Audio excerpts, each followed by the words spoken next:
Microphone check 1 2 1 kick it. Yeah.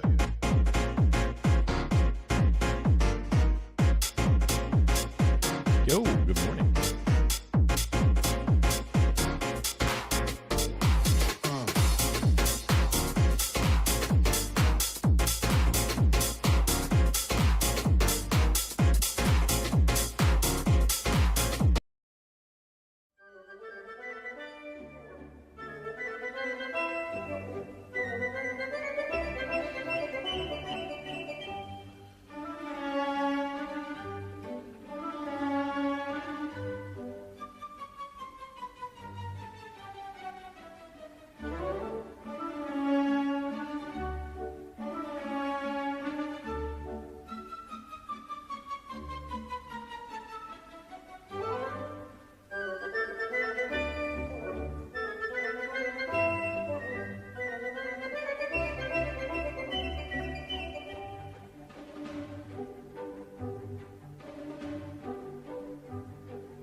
He's still the same idiot he's always been.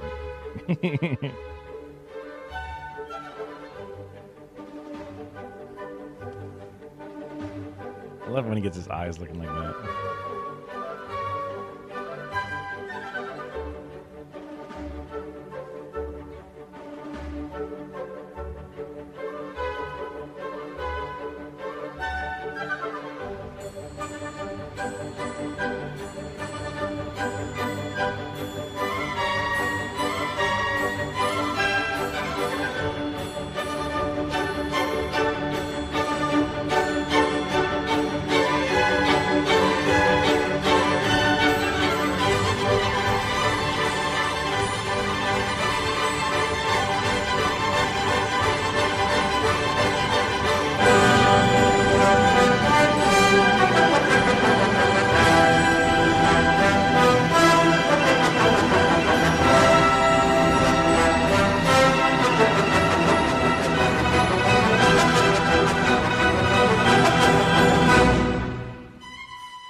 That Adobe ass font default. I could have put it into higher quality. That would have been smarter. Oh well. Oh my god, so much better.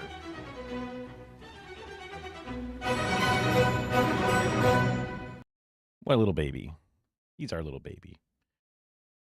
Ooh, good morning. No, that's for later. It's for later. That's still the loud volume. Oh man, sudden headache. Oh. Hope everybody had a good morning / evening, day, whatever. Okay.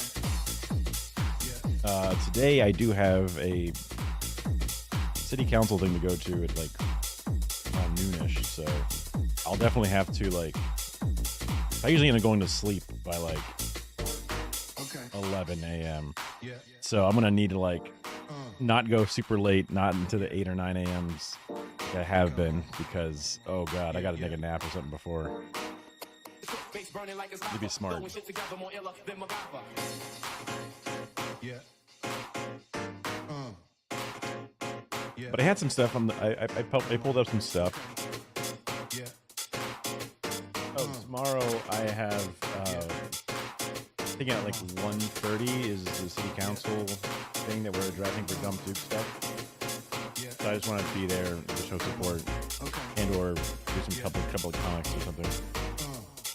And they're meeting up a little before, so. Microphone check 1 2 1 get it.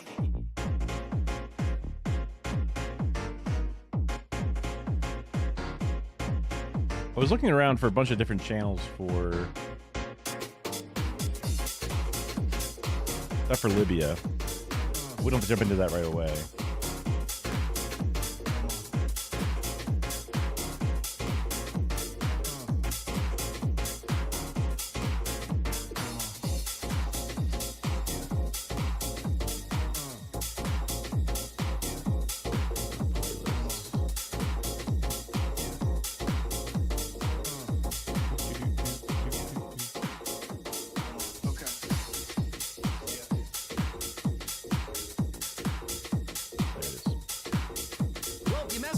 No, I just wanted the full playlist.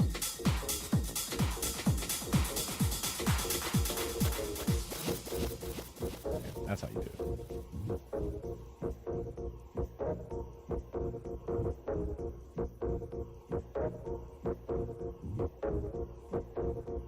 it. Got some quick ones.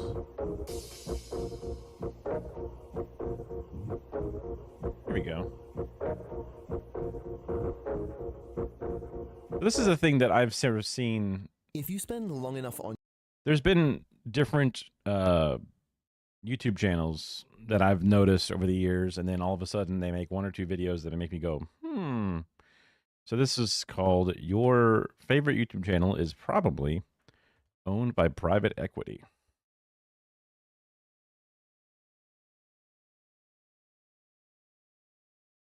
And it seemed like a very new video, and it was very interesting title, so I'm curious to see what this is referring to. And it had Veritasium, Game Rant, Donut, Heatonist, I think, a few different channels that I don't recognize. Was that Dude Perfect? Yeah. Law and something, I think. That's the one everyone watched for like the trials. So I'm curious to see what this is all about. on YouTube, there's now a very good chance that a substantial share of your watch time is going to channels partially or fully owned by private equity. Major firms operating in this space have raised billions of dollars collectively from companies like SoftBank, Amazon, Disney, Goldman Sachs, and Blackstone, and they are using that money to— Oh, totally different thing, but I have switched out my shampoo for a different shampoo, I think. Wait, did I think I just forgot to shampoo my hair. Fuck. To acquire YouTube channels as strategic. That's why I was like, why is this so heavy? According to my own analytics, where YouTube lets me see what my audience watches, some of these names should be familiar to you. God damn it, I'm so stupid. I was just standing in the shower, like, just thinking back. I was like, okay, I used the washcloth and the soap, but I remember not wanting to use the other shampoo. I think I just didn't shampoo my hair. Fuck, I had to take another shower. Task and Purpose, Veritasium, Donut Media, Simple History, Fern, Fireship, Economics Explained, Mentor, Pilot, Futurism, Astrum, The Drive, and History Hit have all publicly been acquired by private equity. So Veritasium, every now and then there'll be an interesting video on them. Outside of the nerd corner of YouTube, some of the biggest names in the space, including Cocomelon, Colin and Samir, The Theorist, and Dude Perfect, Cocomelon, have no! also all partially or completely been acquired. These are also only the acquisitions that we know about because they chose to be upfront with their audience. There's no law requiring these deals to be publicly disclosed, and as you'll soon see, there are some really good reasons why they might want to keep it quiet. So why is this a problem? It's easy to say that private equity is just inherently bad, and to be fair, it's had some problems. No, it definitely is. But that shouldn't be enough by itself. Instead, what you should know is why private equity firms have suddenly become so interested in YouTube channels, and what this will likely mean for the future of the content that you watch. Big YouTube channels are really just businesses in the entertainment industry. Even completely independent creators still need to cover their own living expenses, and creating content does cost money. Film equipment, software, location shoots, perhaps a hired video editor, it all adds up. A lot of medium-sized creators barely scrape by, paying themselves fairly modestly. And in the interest of transparency, even this channel, which now has over 70,000 subscribers, has lost money most months since I started it. Anyway, all of this can be fixed with scale. As creative brands grow, their revenue increases while their costs stay relatively stable. At a certain size, most of these channels can generate strong cash flows and predictable profits, which should make them desirable investable assets like any other business, right? Well, not exactly. These operations are incredibly risky, even by this dude is small like to a medium weird business standards. Most of them depend on a single platform for the majority of their revenue, and these platforms can ban, restrict, or moderate their content overnight, often with little to no explanation. Typing fast, I sometimes I type, but like one hand will type faster than the other. So like I'll get TEH when I go to type the. So like my one hand goes to T and E before this one can do an H. And it's like, stupid right hand, go faster, you know? SunnyV2 and about a dozen copycat channels have built their entire career on saying that the algorithm stopped recommending their content, because it genuinely happens so often. On top of that, most of these businesses depend on a single personality to host the content, even if there's a larger team working behind the scenes. Human beings, especially those that share their lives online, can get burnt out, get embroiled in controversies, or just fall out of favor with an audience that outgrows them. That's smart. Typically, the wealthy investors and lenders that give money to private equity firms for them to make their acquisitions would be scared away by these business fundamentals. But over the past 5 years, a few things have changed which kicked off the great buy-up. The first major change was that creators demonstrated their ability to scale their own brands to generate profits beyond sponsored segments, audience donations, and integrated platforms. Some of these brands have been very successful, others not so much. Even if Beast Burger and Prime Energy completely implode, they were a test case that showed that real brands can be launched through clowns on the internet. If that initial success could be paired with a private equity team that actually knew how to run a business, theoretically, then there would be some real money to be made. Another big push that's come from the fact that legacy media, which is large, centralized, rigid, and needs to be broadly appealing, is losing out to millions of individual creators who are flexible, can make content specifically targeted to particular audiences without worrying about tarnishing the reputation of a gigantic media company. These companies now have to fight for advertiser dollars, which are being split over more mediums than ever. Now, this trend is nothing new. Google has been the largest advertising platform in the world for more than a decade now. But another threat these legacy businesses are facing is the competition for talent. A lot of people would rather operate their own YouTube channel over working on something like an old-school TV show. Investors in these companies are worried about these threats, and they're putting pressure on company leadership to do something about it. One of the central focuses of Netflix's Q1 memo to their investors was reassurance that they are not having any problems finding advertisers, and they presented a better opportunity to creators to make their show through them rather than produce it independently. Other legacy companies have started taking a simpler approach. If you can't beat them, buy them. Even if the business case is not that strong, a company like Disney giving a few $1 million to a private equity firm that specializes in acquiring YouTube channels lets their executives say that they are prepared for the threat that new media presents. Appeasing shareholders is often a lot more important to senior management than making genuinely good business decisions, especially when an investment of a few $1 million is actually quite cheap. Before around 2020... That's kind of a silly way to phrase it, but it's not entirely wrong. Because, yeah, I mean, what makes sense in the boardroom is to an incredibly insulated group of people to make it sound business, like, versus how useful it will be. Because there's so many, like, weird ventures that these companies go into that just don't make any sense from the word go, but they do it, and then it doesn't work out. The old school media companies were still going about this in their own old school way. They would invest in traditional companies that just happen to have a new media digital first focus. Think of businesses like Vice, BuzzFeed, Mashable, and Vox. These brands would build their own IP and primarily rely on platforms like Facebook and YouTube to distribute it, but behind the scenes, they were still operated like traditional media companies, with a lot of staff, city offices, and all the expenses that come with them. Which meant these were terrible businesses. They would burn cash, and they were much more expensive to acquire in the first place. Vice Media was once valued at over $5.5 billion. That's an unreasonable valuation for an organization that primarily distributed through a YouTube channel and a Facebook page. These are pages that get similar monthly viewership to Atriox's daily clips channel. Now, clearly these are not the same thing, but one is obviously much cheaper to operate than the other, on top of being generally more advertiser-friendly. The channel Modern MBA did a deep dive into these companies and their respective failures. He did a better job than I could ever do, so instead of retreading the same details, I'll just leave a link to that video if you're interested in that comedy of errors. But the point is, the legacy media companies that wanted to protect themselves against a wave of social media by throwing money at it needed a new solution.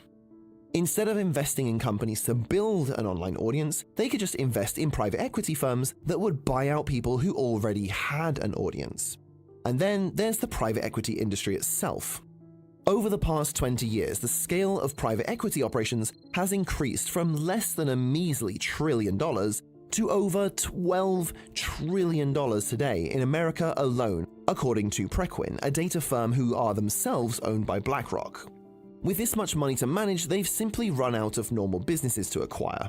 New private equity managers who want to start their own funds are entering a very saturated market, and one of the best ways to differentiate themselves is to invest in businesses that nobody else understands.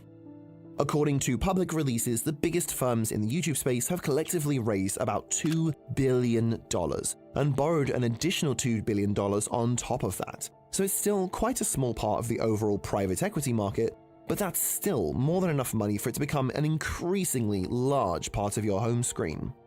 Now, for the creators themselves, this is a perfectly understandable decision to make. Online fame can literally collapse at any second for any reason, so if they can sell part or all of their channel and secure that bag, I don't think anybody should begrudge them for doing it. But it will inevitably change their content slowly but surely over time. One of the things that made YouTube channels a viable investment in the first place was their low overheads. A team of 2 or 3 people with off-the-shelf equipment can produce content that would have taken a whole studio at legacy media companies. But when a channel is acquired by a private equity company, they become the overhead. The analysts, business development managers, strategists, and acquisition teams all need to be paid as well. This means that to maintain profitability, the channel needs to make more revenue, which means more videos, more questionable sponsorships, more products. The investors in these firms also want to see consistent and continuous growth, which means they need to play the YouTube game with low-risk videos that are guaranteed to do well with the algorithm, accompanied by hyper-optimized thumbnails. I mean, ultimately, what this means for you is that the content you watch is going to become more generic and safe within the parameters of what will optimize retention. like the Coco Melon angle is like whatever, you know what I mean? This also works with a private equity business strategy called rolling up, where multiple acquired channels will share management resources with one another. So if one thing works well for one channel, it'll be rolled out amongst all the channels in a portfolio. Now, independent YouTubers are absolutely guilty of this as well. I've personally spent many late nights making minor adjustments to my thumbnails to help my videos do just a little bit better. But without a bloated team that needs to be paid and investors that need to be kept happy, independent creators do have a little bit more leeway to take some creative risks from time to time. Rolling up and hyper-optimization is only going to accelerate a trend of every single piece of content on YouTube moving towards the same generic but effective formula. This is amplified by another problem that comes when the channel turns into an asset, which is that they typically want to move away from the focus on a single creator. For more than a decade, a channel like Veritasium has been focused on the host, Dr. Derek Muller. For a lot of regular viewers, Dr. Muller is Veritasium, but if you've been watching the channel recently, you'll notice that new hosts are slowly being introduced, so the whole operation isn't as singularly focused on one personality. The business case is that it cuts down on something called key man risk, which is where the entire operation depends on one single person to continue. Since Veritasium isn't actually Derek's business anymore, there's nothing to stop him restarting a new channel from scratch or just retiring, since presumably he made millions of dollars from the acquisition in the first place. For other channels, this has already happened. If you search "why I left blank" in the YouTube search bar, there are endless videos from former personalities behind big channels talking. Yeah, I've heard about the people, or some people I watch enjoy car content, and I don't really care, but they talk about how Donut was a huge channel that then everybody kind of just left the channel, I guess, probably because of this shit. So, and I've seen this dude do different like OSENT, open source something Battlefield shit. About why they're suddenly showing up on a completely new channel. A common theme among most of them is that it wasn't their channel anymore. Most of these splits seem pretty amicable, often with the old channel commenting words of support under the video itself, but obviously this is still a real problem behind the scenes. After losing their host, a lot of these channels have suffered from reduced viewership, and people are far less likely to directly support channels through merch or paid memberships when they know it's really just a faceless investment firm on the other side of the transaction. For good reason. Yeah. As this industry matures, we're more likely to see more onerous, non-compete contracts from acquired channels and a continuation of a trend towards commercial. Dude, there was a thing where they were going to try to like ban non-competes, but then they got held up by some judge or something. Commercially viable, predictable, and safe content over the unique and creative content that made YouTube so compelling in the first place. Now, go and watch this video next to understand the real reason every sponsor you see on YouTube is kinda terrible. That's an interesting... This video wasn't all that enlightening. It kind of just vaguely said the things that make the most sense with a bunch of B-roll going on. So I was like, I'm not entirely... I mean, like, the idea is interesting, but ultimately, it's like, it could be summed up in 15 seconds. You know what I mean? It's one of those, like, give me some more interesting things to say, but I mean, I guess they're just trying to upload for the sake of uploading, and fuck, you know? This might be the one video we watch before we watch Lybia stuff, just because, again, don't want to go too late. But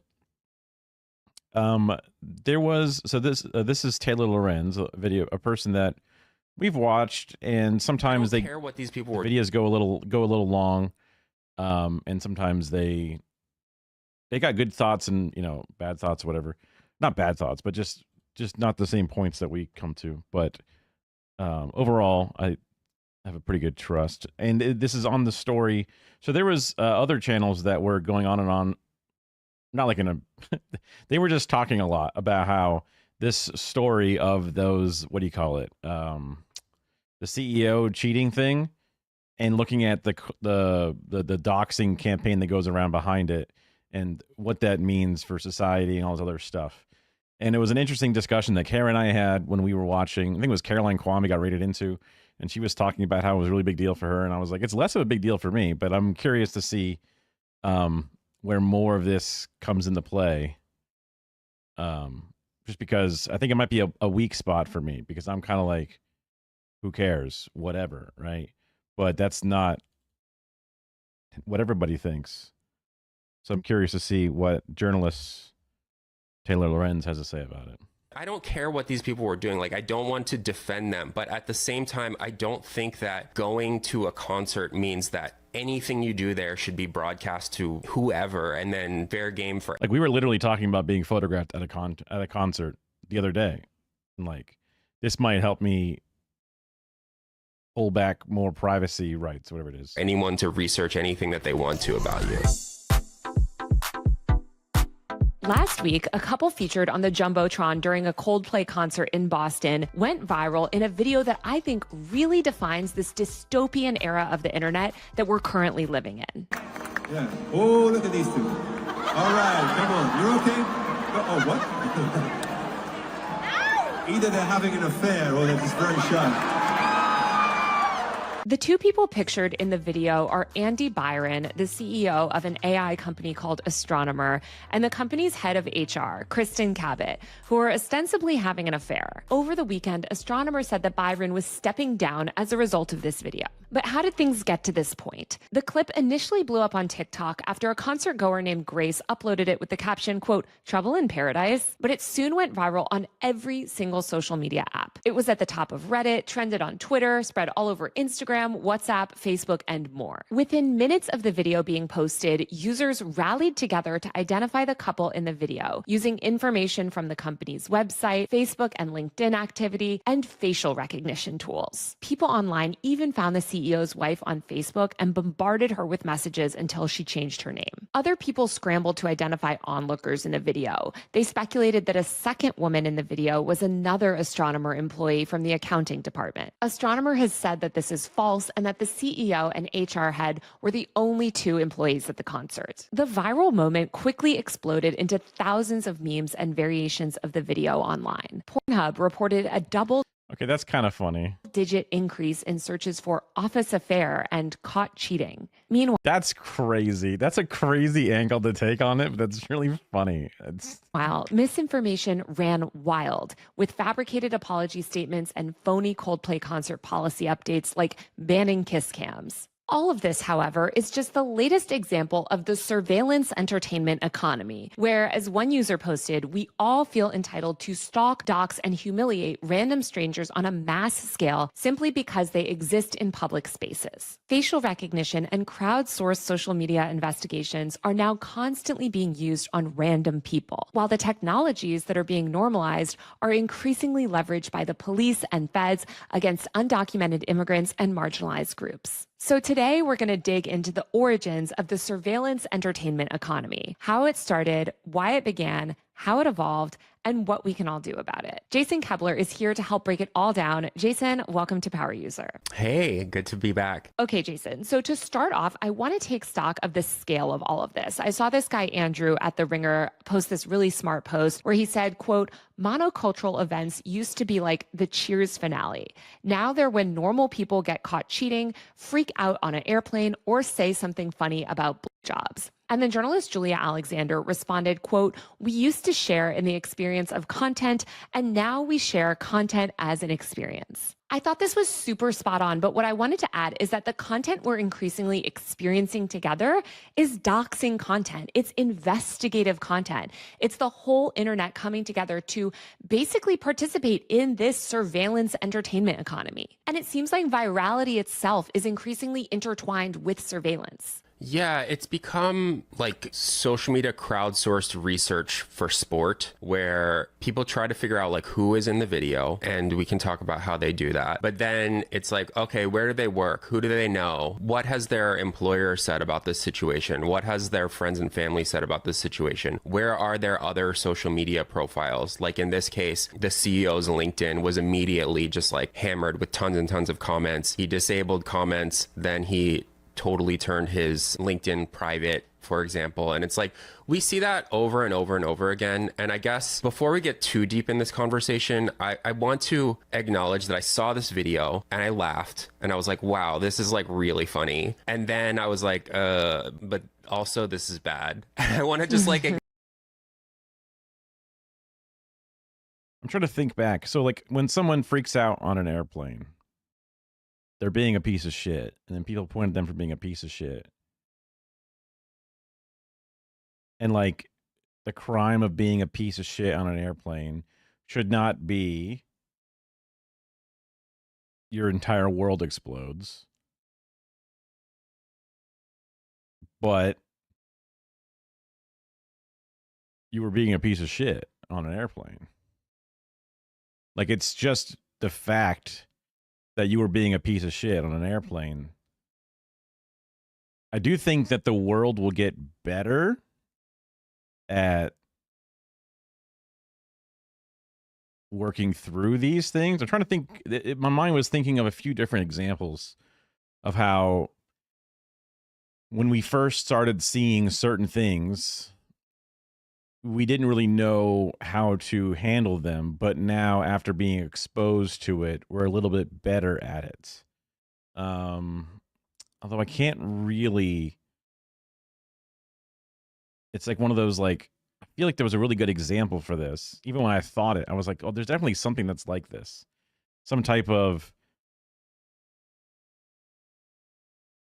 I guess it could be something as simple as a snowstorm in Florida could happen due to climate change. The first one is going to catch everybody off guard. No one knows what they're doing, how to handle it, what to do. Everyone's going to panic and be, it's going to be bad. But then after like the 15th snowstorm, because climate change has changed our new normal, we learn how to deal with snow and ice and shoveling and, roofs that are poorly constructed and very flat. We need to have some pitching on them or keep the snow from piling up, or lots of little things that you wouldn't normally think about. Now you learn how to handle. There's a growing pain time. Not everyone learns as fast as others, but the whole point is, eventually you get there. So sometimes when people get found out for being an asshole on a plane, they get fired. Even though it's like, it wasn't like them being super racist. They were just being a Karen or something and being annoying because they were fed up and they were stressed and a bunch of other things. And then it wasn't like they needed to be completely cut out of the company or whatever, but it is the company's decision if they just don't want to work with somebody who's like that. But they're probably just, it's bad PR for us. Let's make a statement. Let's do this, whatever. And they're not really thinking about the actual thing, depending upon the role and who it is and what they're doing and blah, blah, blah. Because ultimately, CEOs are always just bullshit nobodies. They're just figureheads. They're just a pretty face to then stand up there and say the words that the board has told them to. That's my understanding of CEOs, at least. So if a CEO has got negative attention, they'll ride that attention for the sake of attention, and then they will ultimately jettison them for PR purposes, and to keep their name in the cycle. And also, the CEO dating the head of HR is kind of like a weird thing in general. Power dynamic. It's kind of fucked to have the CEO trying to date somebody from their company. It even could be legit or whatever, but it's just still kind of a weird thing. You know what I mean? But that's just an individual specifics taken out of the context, whatever, or not about the idea in general. So like,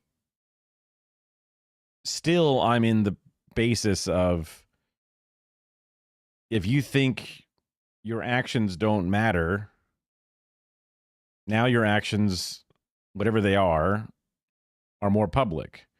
And if you think how you acted should be private, but you didn't think it was private to everybody else you did it in front of,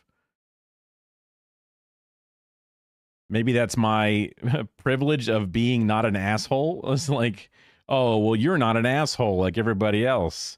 So you were over here acting like you could just not be an asshole all the time, and then you don't want it, blowing up your life.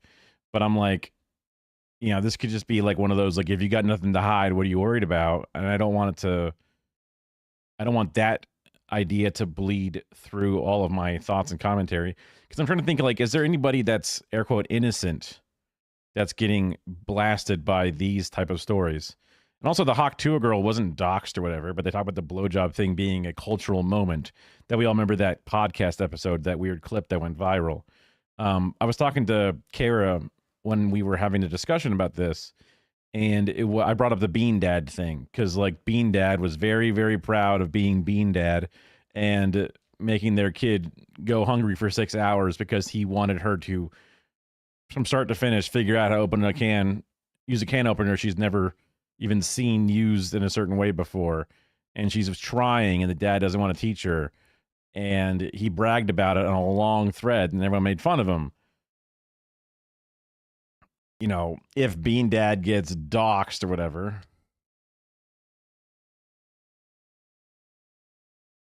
I guess that's bad. But I do think that the world's getting better at learning about how to handle Twitter person of the day. Or it's still a long process, I guess. But so this is a world where a white woman calling the child the N-word raises that asshole is a very loose term. I mean, honestly, it almost worked out good for her, right? Because she made fucking $1 million or whatever. Which is like, it shouldn't work that way. Like, I think it should work as a bad thing. I think if you're willing to call a kid the N-word, your coworkers should know that, because you do that to humans. You hiding that from your coworkers is kind of like you're being, you know, you're being a spy. But the world is unjustified, and not having an employment is losing your health care and then losing your rent and being homeless. So it's like putting a gun to your head. So then I'm like, I don't like the death penalty. So then I'm saying potentially you should lose your job over just, you know, being a jerk. And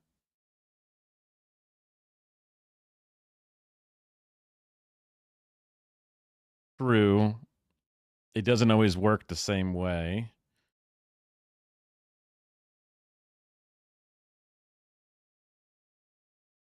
I guess another part of it, just thinking about it, is the genie in the bottle. You know, it's like, I don't think there's a way to fix this, because a lot of the times it's some stupid social media account that posts the kiss cam joke like they do all the time, but it just caught wind. So even the initial poster is basically a nobody. Or like the Hawk Tuah girl was some random on the street interview podcast show thing that there's 100,000 of them.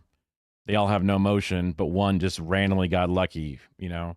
So like, you know, the idea that you always blur faces when you are posting something, it wouldn't happen on the individual level. And sometimes the individual level is what brings it to virality. So even if they're like regular media stuff does it. Someone's an ass on an airplane, banned from the airplane. There doesn't need to be a mass doxing campaign to see justice. I mean, doxing is obviously a problem in general for a lot of reasons. And it's one of those things that, for the most part, the system works because, for the most part, you don't randomly have the ire of everybody. There are creators that end up putting themselves out there, so then they get doxed and harassed. Apparently, it's a big deal for streamers of all different sizes. It's one of the things that I've need to work on more, just on the back end, to make sure, in case I do get bigger, I wouldn't want to be at threat for some random freak or whatever. So like, even police stations, obviously police suck for a lot of reasons, but even when they're told, listen, like, people are going to try doing swatting to me or whatever it is, they're bad at handling that.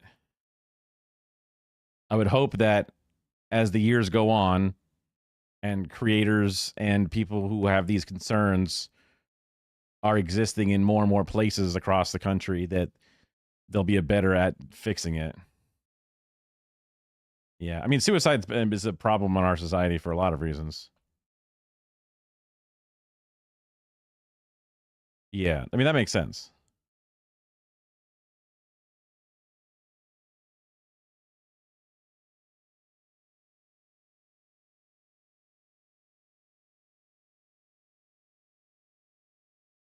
There's a, because it's like, so the genie, you can't get the genie back in the bottle because internet exists, social media exists, cameras and phones exist.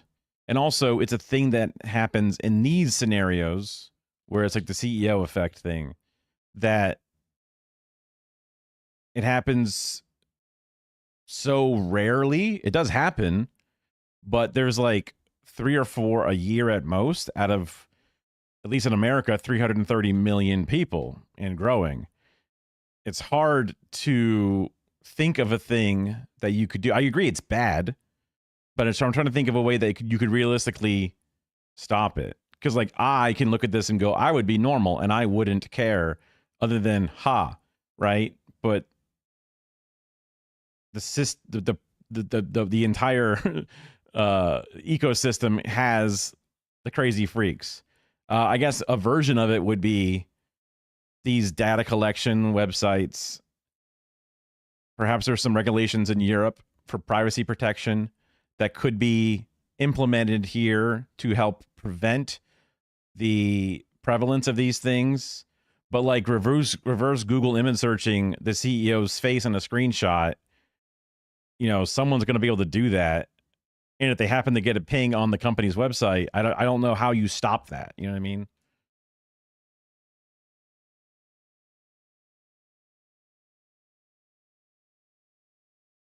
The law alone acts as a barrier, not to mention it would take the same enforcement methods we use to enforce anti-child porn laws. The structure is there. Interesting. Sometimes with the enforcement rules, I don't see that as the best solution, although I'm sure it would move the needle to somewhat, which is perhaps the whole goal, is to make it something better. Because obviously people still do child porn, even though there's many rules against it, and it's one of the most like hated things of all time. So doesn't mean it's going to solve it entirely, but it could make people go, I wouldn't want to do that kind of thing. I think like people searching websites probably shouldn't exist. The whole background check bullshit is always kind of like a fucked up system. Even like businesses that do background checks on you, it's kind of whatever, I think some of that stuff should get shut down and be like not as chill. If you decided to make all those websites illegal, do they all just go to a .ru and just change their server location? And do they still try to do their bullshit? I don't know. Like when I was trying to look up, so the DSA, we had the thing where North County, the north side of like this entire St. Pete area thing, wanted to set up its own little mini chapter of DSA because we had the problem in this sort of like Tampa Bay area that were atomized into many different small municipalities. And they wanted to set up some people who could focus on this sector because most people in the traditional St. Pete DSA are all in the traditional St. Pete. And they were like, okay, look, we should look at all the different areas around us that we could potentially, focus on mayors and city councilors, et cetera, et cetera. And we were all tasked with looking up all these different ones. And there's all these different people who are all, publicly elected officials. But it was difficult for me to even figure out who was who, what party affiliation they have, all these different things. And I was trying to like just Google some names or whatever just to get some basics. And I would get fed all these fucking people searching sites. It looks sketch as fuck. And they all want you to pay money and stuff. There would be a lot less child porn in the world. The CIA didn't exist, but that's a different topic. That's true. People still murder people. We give up on trying to enforce those laws too. It's a hard reduction. It's not a complicated education. It's not a complicated equation. Smaller number equals good. Sure, but I mean, like when I hear people, so I guess to reference what I was referring to, and not to think that the idea of making it bad to do bad things, obviously, but like people say like we need harsher laws, we need harsher prison sentences, and I'm like, America already has the harshest laws and the harshest prison sentences, especially for Black and brown people. So do they think that like if they think that actually equates to better behaved air quote citizens, then we should have the best behaved citizens? But we still have crime, and the reason we have crime is material conditions, but they don't like to see that. And they want to say, no, 3 strikes, you're out. 2 strikes, you're out. 1 strike and you're out. I don't give a fuck. They want harsher crimes, longer sentences, more death penalty. But it's like, we already have the worst prisons basically in the first world. You know what I mean? So it's like, why doesn't that work? You already have that. So that's kind of where I was coming from, that negative reinforcement doesn't always solve the problem. But we're not there yet. We don't have the harshest rules for public information and doxing laws, right? So we're not at that point. So maybe my reasoning was not founded because I'm basing it on one version, which is more extreme than our current version, which is very lax. And having some form of, because like if it's not illegal to do something, people will do it because they just don't really think about it. But if you make it just like, hey, it's against the law, then that begins the moral calculus in a person's head. Like, oh, wait, I'm being told now this is a default bad. And then people always figure out in their own head later on, like, okay, how does that work? What is it? You know, but it's not a bad thing. And I mean, that's why I was interested in thinking about it as the, no. Well, I thought we would have some amount of laws, but I guess we just don't even have laws at all.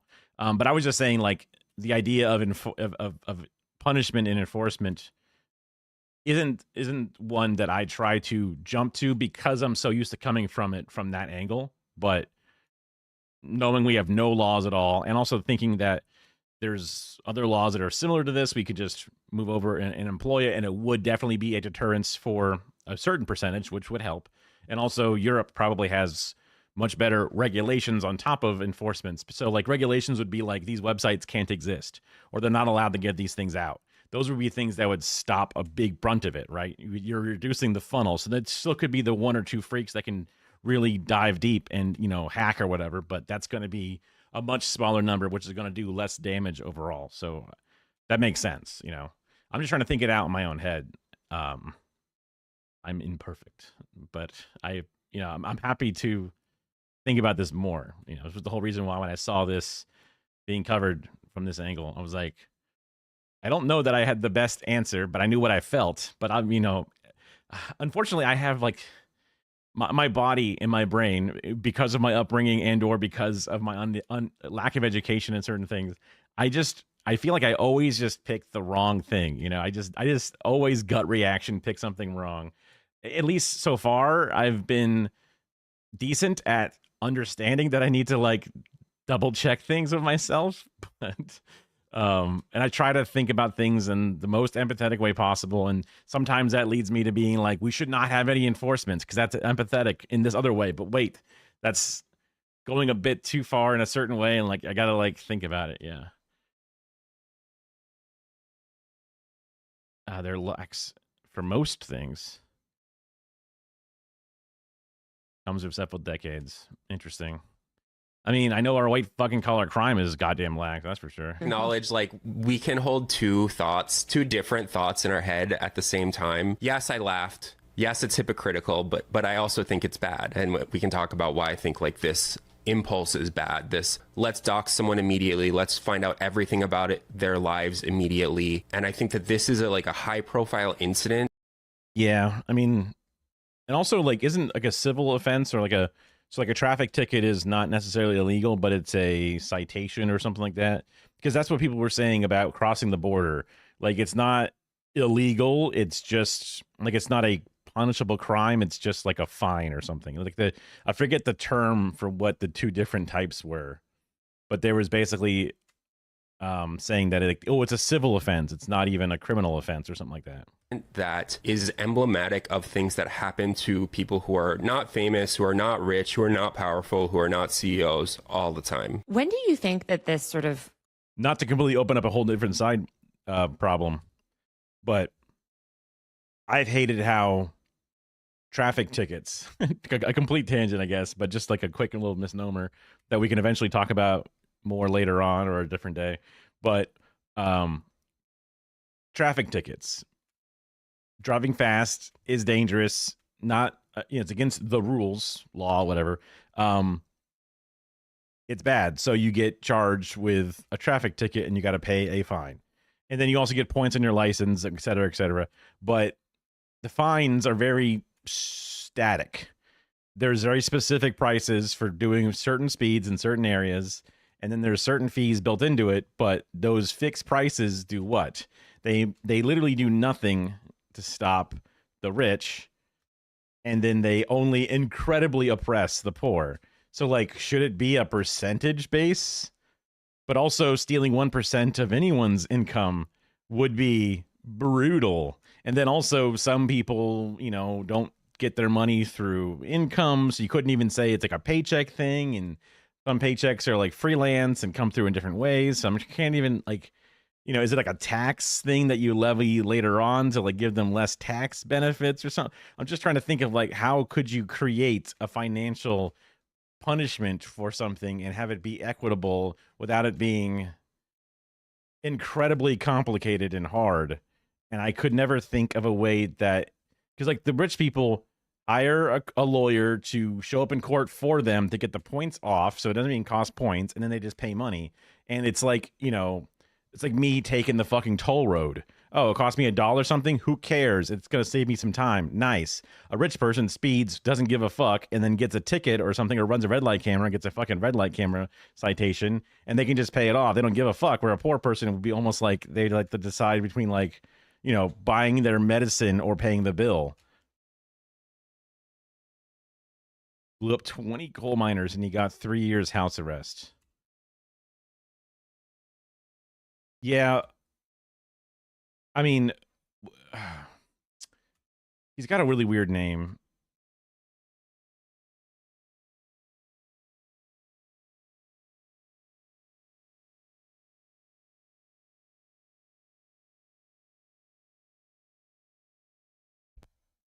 Steven Donziger, the lawyer who rightfully fought against Chevron for killing brown people in another country.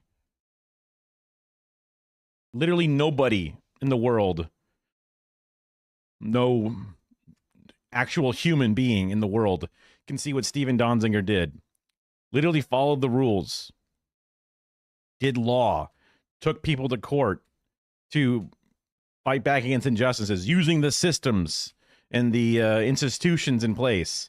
And what do? They put him in jail. They jail him permanently for just having the audacity for trying to fight back. He's done interviews. He's been on fucking, you know, CNN, documentaries about it. Doesn't matter.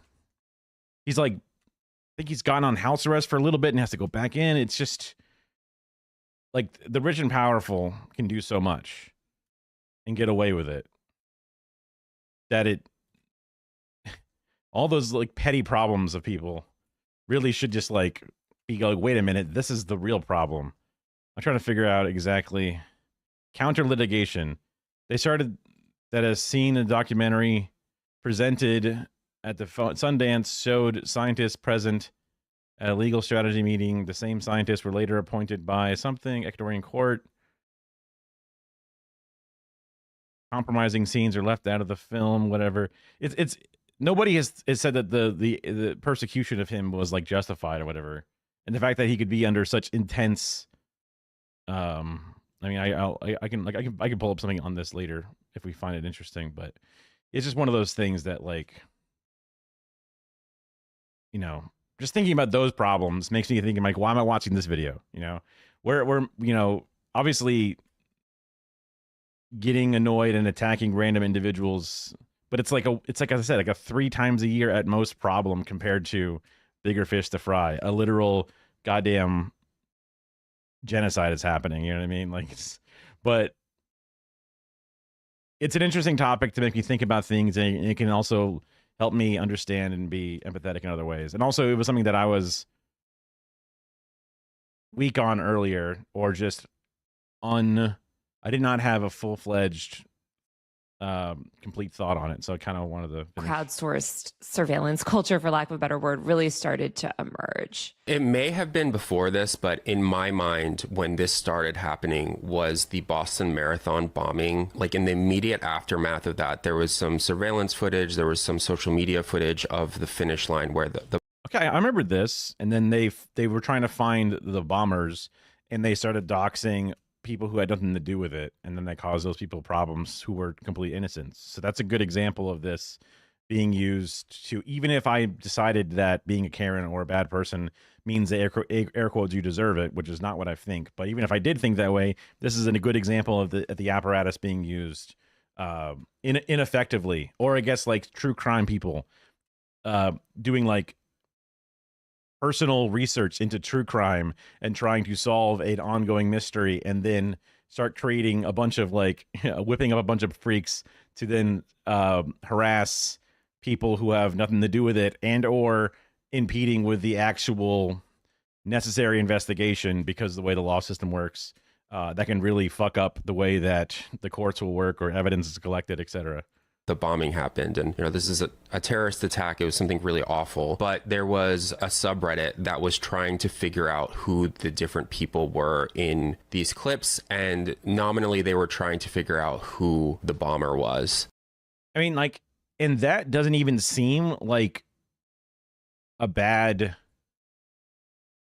goal.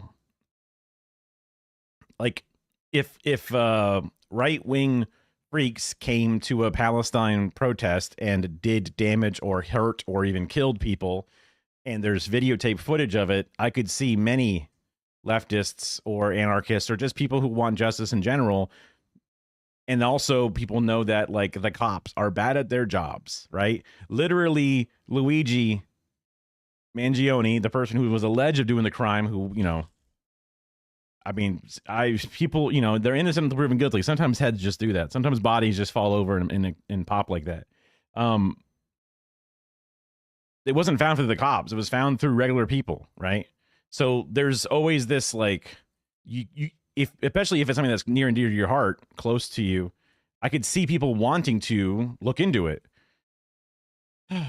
But then whipping people into a fervor, it's one of those things where this might be one of those examples of that was the early days of this combined tool was not really understood.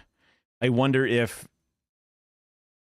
a similar example happened, if people would be cooler heads about it today. Probably not. But what about 20 years from now? But maybe with the rules that we're talking about and or some of the restrictions, we would have. It was Waluigi. Yeah, obviously, that's the evil Luigi, because his mustache is what, even more Italian? I don't even know. Yeah. I wonder if it could still be done, but done with a bit more ethics, where like instead of doxing completely innocent people, trying to track down a right-wing bad person. I'm just phrasing things in a way that would be in a thing that I would think I could see people being polarized, or not polarized, but just like encouraged to try to, because like that would be a tragedy, and it would like these are all tragedies, but I could see people that I would consider on my side going for it, but then also ultimately committing this crime. And there was this frenzy of people trying to figure out like who are the people in these videos, and they ultimately identified a person, and it was the wrong person, and that person died by suicide like immediately after this. And it was a really, really horrible situation and event. But that is like the first kind of like mass who is this person moment that I can remember. Is there anything before? Social lynchings want to destroy the lives of people they hate and will stop at nothing to achieve that goal, regardless of political affiliation involved. True. I guess I was just framing it from a political affiliation that seems more justified, to make it where like I would want to instinctively defend it, right? That's kind of what I was doing as like it's a bit of an exercise in like, if I'm like, ew, right wingers, libs of TikTok going crazy trying to hurt a teacher, right? That's a great example of this being used in a negative way. I would never want that to exist. But in an example where, some guy in their truck mows down a bunch of protesters doing their legal right, I would want that, I would have angry justice in my heart. But in other parts of my ethics, I don't see that as a justified reason to have negatives. Again, one of the reasons why I believe in no death penalty is, even if it's Hitler or whatever, there's times when the person judged will be a person who has no way to fight back and is maligned. And it's one of those, I would rather 100 guilty men go free than one innocent man go to jail. So this is a situation where, even though it could be good to have these tools, to have things that align with my ideology or political team fighting, that would be going against my other ethics of, I would rather let people go free than have one innocent person get hurt. And this would be a case where I should continue that, because if I have empathy for that, I should have empathy for this, because this has similar stakes. People take their own lives or have a large portion of their lives ruined, especially in a world where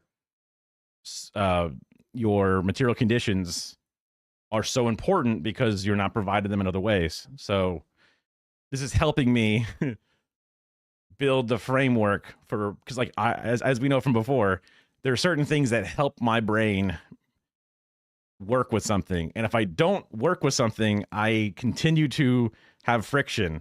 But if I can make it fit, then it's so much easier for my head to really just completely gel with it, where now it's my new autopilot, if you will. You don't do bandages. We don't stop the system till it's fixed. Yeah, that's, I mean, 100%. I mean, yeah. And well, I guess for my own personal journey, the metaphor will be me just constantly putting bandages all over my body, because I'm always trying to get better. And I don't ever think I will be air quote fixed, but I get what you're saying. But I guess I am just a constant bandaging kind of guy.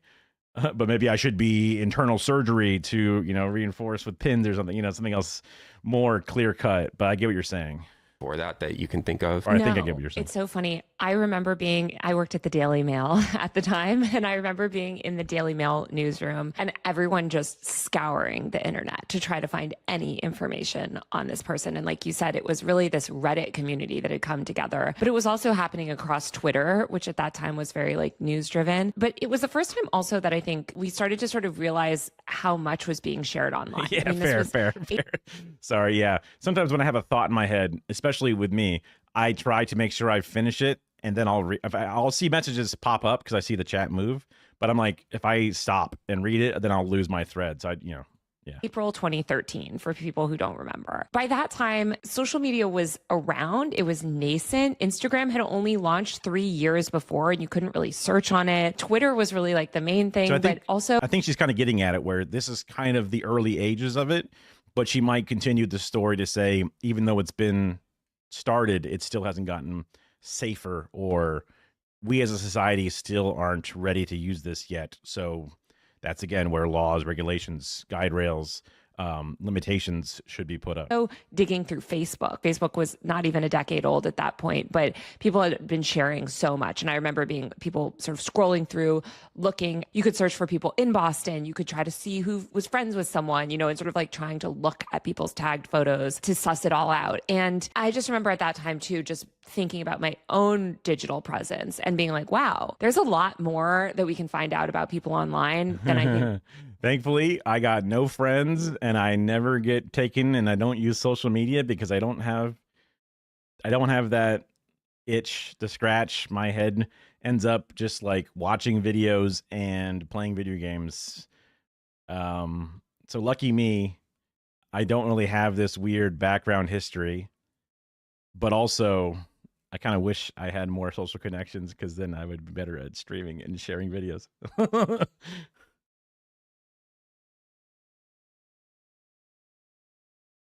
All good. Yeah. A lot of us might have initially realized. Yeah, and there's been a lot of high profile incidents like this. I think the most common is kind of immediately after a mass shooting or a really awful terrorist attack, where people do try to find any trace about the shooter. And that often means trying to track down their Facebook friends, trying to find their Instagram, trying to find their YouTube. But it also means people had a bunch of photos of him, this alleged what I think as my individual citizen who has not seen the case files, a totally innocent individual. They tracked down his vacation photos. They tracked down his like book reviews on certain things, high school speeches, all kinds of stuff. They were able to find a lot. I mean, I guess when the entire microscope of the world is turned on you, once the name is out, then whatever is naturally lost in the entire pool of everything, then it'll all be found when all of a sudden it's relevant, because someone who's completely non-relevant has lots of posts, lots of things, lots of presence, lots of, but when millions of people, maybe that's an exaggeration, care and are trying to look, they will all eventually find that needle here and there, even if they only spend 5 minutes apiece.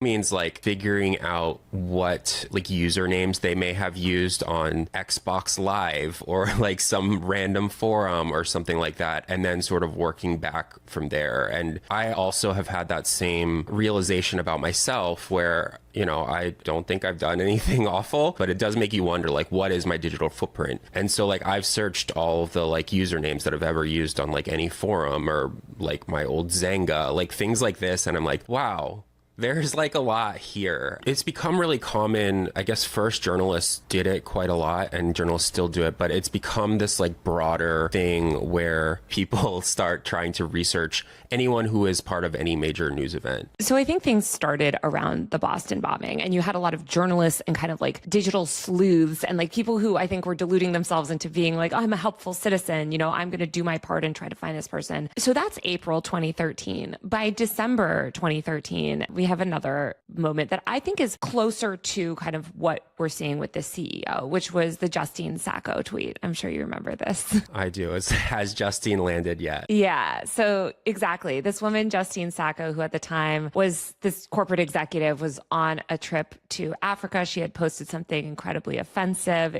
Oh my God. Justine Sacco, going to Africa, period. Hope I don't get AIDS, period. Just kidding, period. I'm white, exclamation point. Holy fuck.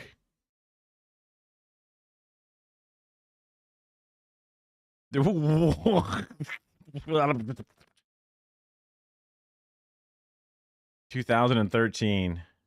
It was like going to Africa, hope I don't get AIDS. Then she logged off and was on a flight for like 9 hours or whatever. And while she's on the flight, her tweet blows up. This ends up being this mass moment online when everyone sort of comes together around this hashtag, has Justine landed yet? And throughout those 9 hours, not only was it this like anticipation of like, wow, what's going to happen when she gets online and realizes that everyone's seen her bad tweet, but which proves that to some degree, we have not gotten better at this.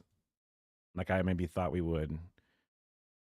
Could be that we don't have enough time, only 10, 15 years, but how much time am I willing to let it go before people, while people get hurt? So, but it was also like, let's dig up everything about her. Like now we have these 9 hours to sort of like collectively research everything about this woman who has done something bad. And I think we very quickly saw a lot of the tactics that were used around the Boston bombing just months before suddenly being used against this random lady. Right. Yeah. I mean, I do remember being online that day. I worked at Vice at the time, and I just remember entire news cycles occurred while she was on this flight, where first it was like, here's the tweet. Then it's like, here's who this woman is. Then it's like, the internet is researching this woman. And you had like multiple phases of virality before she even landed. And I think, and I'm sure you felt this as well, but there was definitely a period on the internet where it's kind of like anything goes, because anything that was trending would get a lot of traffic. And so it was like a self-feeding frenzy, because Justine Sacco probably started trending on Google, and then she started trending on Facebook, and then you could really write like any headline and it would get traffic. And at that time, traffic was really yeah, what's up? Just kind of doing a soft start to the day. I do have to I have a city council thing to do with the DSA for our public power thing. So that I have to like start leaving the place at like 11 or 12.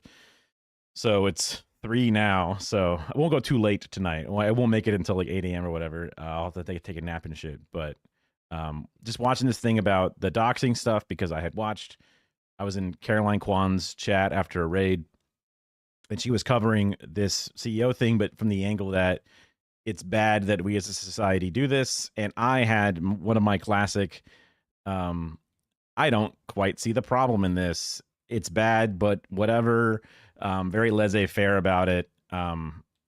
But trying to build a better perspective for myself to see it as a more of an important thing. And one of the angles that I should have thought about it from was like with criminal justice, I would rather see 100 criminals go free versus one innocent go to jail. That's kind of a mantra, a simple little idiom, especially when it comes to death penalty and things. So there's lots of examples of this style of doxing and things being used in a way that innocents get hurt. So even though I don't care, people, an asshole on a plane, some lady calls somebody the N-word, whatever. But now at the same time, they can make $700,000 from GoFundMe's and not be punished, while a person of color who's just trying to get someone to calm down on an airplane gets doxxed and might commit suicide or something. So like, there's a lot of negatives, and even any negatives should be enough of a reason to find ways to in the system make it harder to do it. And also there could be things that work in other places, like the same way that I think housing works better in Red Vienna, and we should look into those models. I think that criminal justice works better in the Scandinavian countries, and we should look into those models. There might be great examples of how internet privacy and anti-doxing things are already implemented, and I should be, at the very least, in favor of them, if not constantly trying to get them in our areas. And I shouldn't just be like, whatever, they deserved it kind of thing, because that's not so much of the exact knee-jerk reaction, but it's essentially where it comes from. And feeling like I left that topic with not a well-rounded understanding. I saw that she had a video that she put out 20 hours ago, so I was like, I'll watch it. Closely tied to like whether a story was important or whether people care. And wouldn't you know it, Goat's been in the chat helping walk me through it as well. This is, unfortunately, I've been adopted by Goat to slowly get fixed for a lot of my unseen biases and problems. So, we're getting there bit by bit. One day I'll get a victory, and I'm sure about it or not. Yeah, exactly. We started to see this like clickbait culture emerging, and the SEO articles about like who is XYZ viral person that everyone's talking about online were popping up right at the same time that like digital news was also becoming a thing. So you had like Mashable, BuzzFeed. I worked at Mike.com. Like, they would just sort of like create this like viral chum around these previously totally unknown figures. The other thing that was happening around this time, and that is still happening, was the rise of open source intelligence as like a hobby, but also a research tool. And so, dude, like the open source intelligence. It seemed like some of the Trump administration was using OSINT Twitter stuff. Like they were like retweeting or retruthing OSINT accounts talking about like the bombing of the Iranian facilities. And it's like our government should not be utilizing these things as a tool. These are not like, what the fuck? Like, I mean, I guess some people said that it's plausible that maybe it was just them using this as like a fun thing or not necessarily confirming something, but the fact that they're on their radar to that degree is like weird. Open source intelligence is exactly what we have been discussing, where it's like you use information that is on the internet to research a news story or something like that. And so the methods for doing this started to get really sophisticated, where you had not just people like you and me who, like, I didn't have any specific. Not to keep bringing up air quote good examples, but I was in Cinemarxism chat, and during some really bad ICE footage, people were talking about how, ICE agents wear masks to hide themselves. And in itself, them wearing a mask is a proof that they are afraid, and this will not be like this forever, and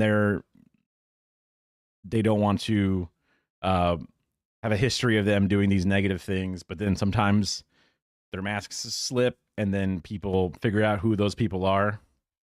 This is you indexing all your stuff. What the? Oh, okay. All right. Okay. A goat. I see. Okay.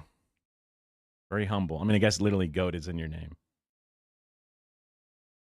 That's our Philco video. I should take more videos of my kitties doing stuff. I can bust out my gimbal more often and do little slow-mo videos of my kitties. Be nice.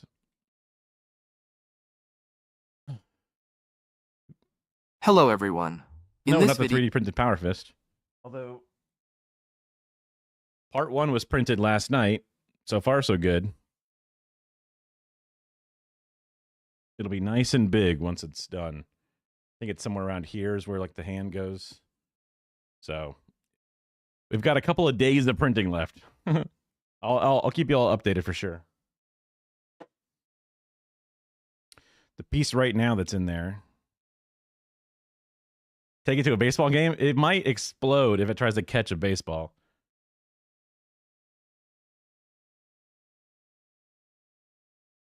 Made some slight adjustments to things, and I have some silver PLA, so I figured some parts being built silver would just be nice. Yeah, Philco. So we printed this one yesterday, and we're printing this one now. If I go to the device, I can get a little snapshot of it. So it's got an hour and 15 minutes. Oh, you can't see. What am I doing? I'm sorry.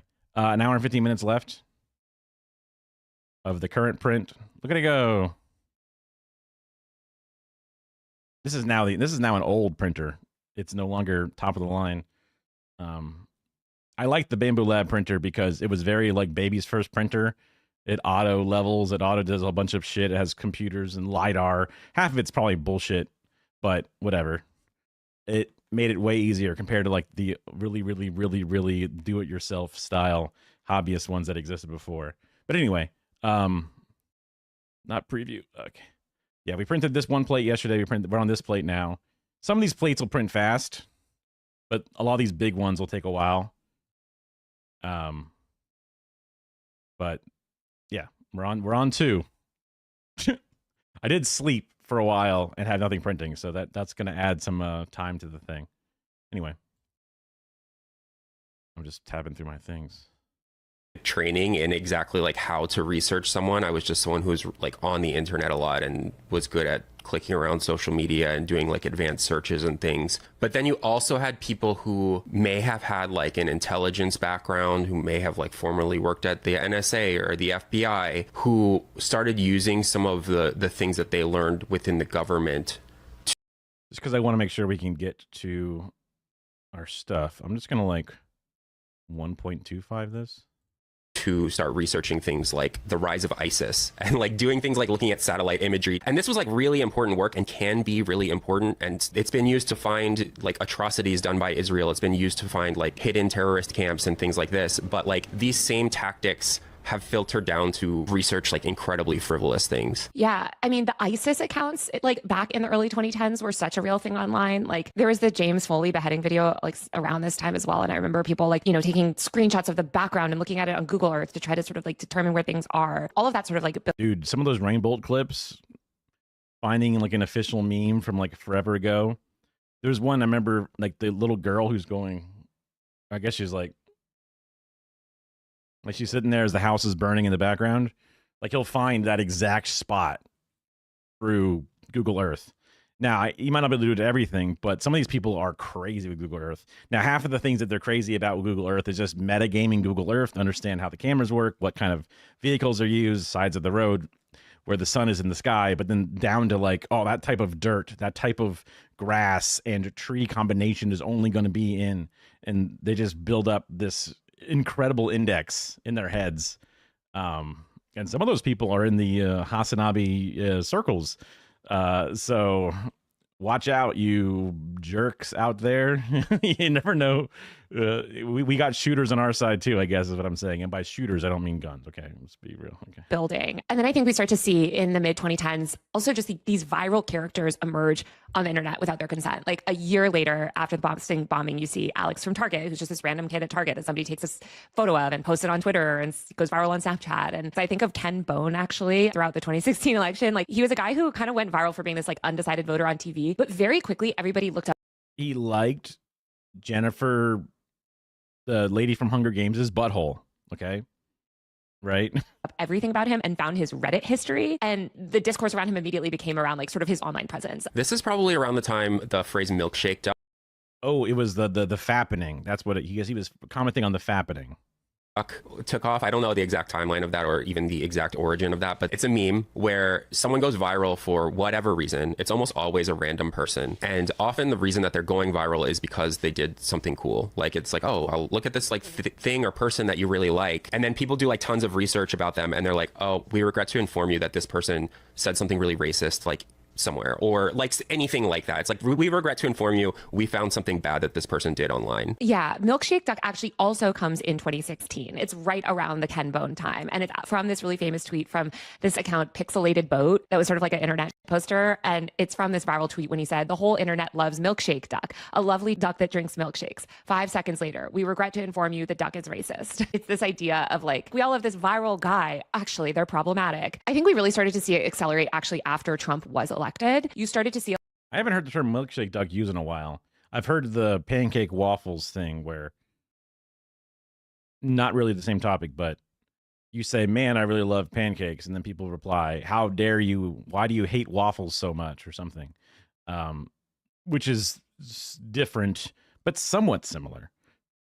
A lot of people that had this like justifiable outrage over the Trump presidency and sort of looking up other people and being like, well, you participated in this. You said something racist back in XYZ. You did this. And that really accelerated with actually the beginning of these like Karen videos in 2018. Yeah. I mean, I remember, I can't name the names of all of these people, but there were so many people who were like, who would get a high profile job or something like that. And then you had primarily, I feel like right-wing podcast personalities like research their old tweets and find something that was either hypocritical or racist or bad. And then that person would like get their job offer rescinded or something like that. And then, yeah, the rise of sort of Karen videos where people would film these like often really horrific and often pretty like racist interactions where, you know, someone was acting crazy on a plane or was calling the cops on someone delivering a pizza, like things like this. And then the internet would start researching like, who is this?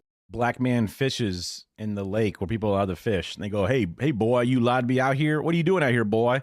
Calling the cops on them. And it's like, I think there was an account where it was like, I'm out here fishing every day to see how many of my neighbors come out to try to get me arrested for fishing in my own neighborhood or something like that. Something crazy. And I remember watching it a few times being like, I'm losing faith in humanity. And the more I watch it.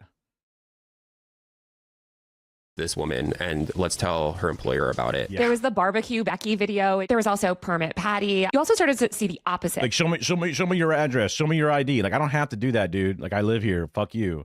And they're like, no, I don't believe you live here. What house? And it's like, fuck you. I live here. You know, it's like, God. So I think this was also when people were looking into like white supremacists and around Charlottesville and then these protests after, I think people were like, who is the secret Nazi? Like who has done bad things? Like who are some of these big white supremacist figures online? In 2019, there was a bunch of scrutiny around the March for Our Lives kids, and Kyle Koshov had his admissions revoked from Harvard, I believe it was. He was a Parkland survivor who had posted a bunch of racist comments in the past. And that was the same year you also had the Covington kid, where there was this kid who was featured in this viral video, sort of smugly looking at, you know, Native Americans. And there was all these sort of like implications that the media put behind it. But there was this like rush to. You know what's crazy is all the right wingers in this situation get hugged and filled with cash, and all the left wingers get fucking, you know, left bleeding in a ditch. Like the fucking married couple that came out with their little guns, like the mom or the lady with like the pistol who held it the most unnatural way possible to hold the pistol, and then the fucking little accountant looking dad, you know, with his little square haircut and square glasses with the AR-15, and he, you know, it looks like he's like 5'2", but then those guys end up at the fucking, you know, RNC the next cycle. It's crazy. Look up everybody's like complete online history and sort of determine like, are you like a good or bad person? There's just so much fucking like golden parachutes and money injected into the right wing side of things. It's so fucked that it's like that. Pisses me off. Because everything is just, in every small interaction, everything is just leaned to help the right and to hurt the left. Even in the most innocuous bullshit things. Around this time was when a lot of the sort of, I would say, like technological advances started to happen. Like I remember around that time, there was a tool that could recognize white supremacist and Nazi tattoos. And so like a lot of people would have masks on at these, you know, Nazi rallies, like actual Nazi rallies. And there was like computer vision tools, sort of rudimentary ones being released that would allow you to determine based on a tattoo, like what that tattoo was. And then from there, people could start sort of researching whether they could find other photos of that tattoo in someone's social media or something like that. And so this is like really around the time when things started getting more than just like, oh, I'm really good at Googling. It's like, oh, I'm getting like good at sort of using these technological tools to do some of this research for me. And Twitter seemed to... If only we used it for when we were, you know, picking who's going to be the Attorney General of the United States. If only we... Not Attorney General, sorry. The fucking commander of all of our armed forces. Whatever the fuck that job is. Defense Secretary, whatever the fuck it is. You know, if only we use this for the cabinet, you know what I mean? Like somebody with an Iron Cross tattoo on their entire pectoral, maybe, you know, shouldn't be, maybe they shouldn't. Maybe we should use like the Assassin's Creed, you know, Valhalla sync animation on them or something instead. You know, what the fuck, right? To be like the nexus of a lot of this. And I think even actually into 2020, because 2020, we had Amy Cooper, the Central Park Karen, who was also involved in a viral video when she sort of got... There's a lot of weird ones. Oh.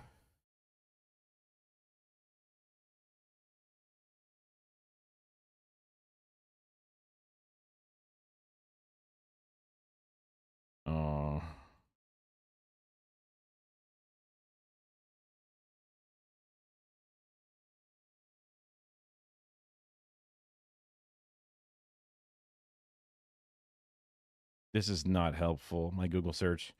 So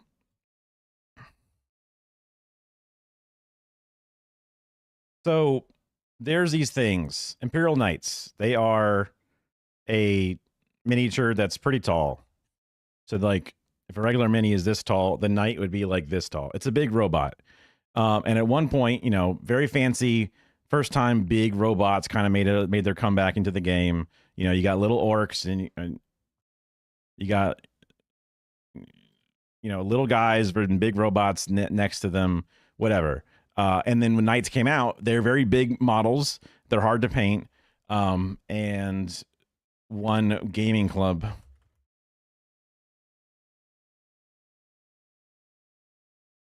can't.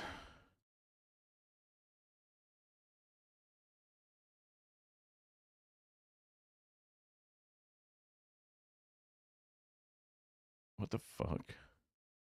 Oh, this is not what I thought it was. There was some post that they made with a some group of people who were kind of right-wing coded. They were trying to, you know, advertise and or sell, you know, a knight that they had, and it was painted, but it had one of those Nazi skulls on it. It's something like these things. And like, it's one of those things that like, if you don't know what it is, the game is full of skulls. The game is 40K. It's literally like every piece of ground is nothing but like a million skulls under the ground. But this was painted very clearly on like a giant banner or whatever on the model. And people were like, yo, that's a Nazi thing. Yo, whoever painted this, painted a Nazi thing on this. Make sure that guy's not a Nazi. Because, you know, it's possible somebody Googled skull and ended up with the thing and then just painted that. But chances are, right, is one of the things that you should be aware of. And the store was like, fuck off, guys. No way. Nuh-uh. They were very defensive about it. They weren't even like, oh, geez, really? Ah, shucks. Okay, we'll look into this. Thanks for the heads up. It was not that. It was the opposite, right? So not everyone knows the tattoos, I guess, is what it got me thinking about it. I assume that's what it was. Yeah, it's going to scour for those exact tattoos that try to help figure out who these people are. I guess I'm not really sure. Black Sun, Day's Fault, Iron Cross. Yeah, but there's so many. The fucking Nazis were like, goddamn Pinterest with like all their fucking symbols and shit. They were so, I don't know, graphic designers at heart or something. Into an altercation with a birdwatcher. You had people also in the early days of the pandemic trying to basically dox people that weren't taking COVID precautions, taking photos of someone and being like, who is this person? Like they're not wearing a mask outside or whatever. There was also a lot of videos of people who would like accost others for wearing masks, or like when employees at like Target or whatever would say like, you can't come in here without a mask. A lot of people reacted to that very. Oh my God. The number of like just fucking minimum wage workers who got like assaulted and or shot to death because they're like, hey, sorry, you got to wear a mask.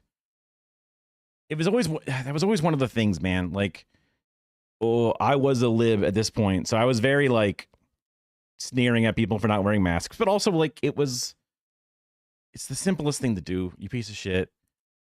I get it that you're fucking, full of lead and you're angry at everything, but like it's very clearly less about your own health because you're built different, brother. I know you're strong, but it's more about the weaklings around you, okay? Think of yourself as Superman protecting others. It's just about keeping your spit in your vicinity. And so it doesn't fly away and get into my mouth or my nose or my eyes or any of my other, soft mucous membranes, okay? It's not about you, it's about others. So I was always pissed off whenever people wouldn't wear them. There's people who very proudly walk around the Walmart with no mask on because you can't stop me. And I was always like, you piece of shit. I would stare at them as they walk around kind of like, motherfucker, but I never, had the balls or never wanted to fight them or whatever it was. But I was just like, I feel like it's justified to be mad at people for like not taking public health seriously. And especially at that time when people weren't aware of things. And the vaccines weren't out yet. This is dangerous. I go home to my fucking sick mother and then you help me kill her. What the fuck is wrong with you, asshole? Still feel pretty fucking pissed about people doing that stuff. Cause it's like, yeah, man, you're wearing a shirt. We ask you to wear a shirt because it's just fucking kind. I don't want to see your fat rolls. Okay. You put on a shirt when you walk into the fucking store, wear the mask, just wear the mask like everybody else. It's just this fucking basic decency. So fucking annoying. Yeah. It was just frustrating to see it turn into this thing. And once it did, there was no going back because their brains lock in like a fucking lockjaw. They just... And now any possible reason to have empathy for others or to re-examine what they're doing, it's like, fuck, pissed me off. Just remind me about that. Violently, and often there was video of it, and then there was like research into like, who is this person? A lot of that was happening on Twitter, but by the end of 2020, and I would say early 2021, I think most of it had moved to TikTok. As this sort of like viral surveillance culture is happening, and like Twitter was sort of formerly the nexus of it, I think TikTok supercharged it just so aggressively by leaning into like algorithmic discovery. Yeah, I'm really curious what you think here, because I can think of a few accounts that also... I was like probably like the last of the, like, there were like two people after me when I stopped wearing a mask in my work. There was like two other people that would wear it longer than I did. I wore it well after everybody else stopped. And eventually I stopped. And every now and then we go to a DSA thing and there's someone wearing like an N95 and I'm like, damn, they're showing more empathy than me. But also they could just be sick and they want to wear it. And there's been times where I've been like, oh, I have a cough or I have a sore throat, so I'll put this mask on when I go to work or something. And people are always like, what are you doing? And it's like, hey, I got this little thing. I don't want to spread it, And they go, oh, okay, I guess that's cool. They kind of like understand the immediate reason to wear a mask as soon as you tell them because you wear it out of the blue. But they immediately ask you.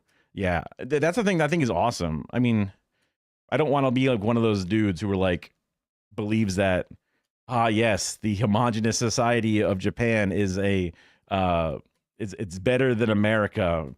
But I appreciate people being quiet and kind in public spaces. People are neat and tidy. Nobody leaves trash places. I've been told that CEOs clean their own toilets. in Japan to this day. I don't know if that's accurate or not. I assume they still have their own layers of problems, but there is certain things that might just be more culturally built in, whereas it's not here.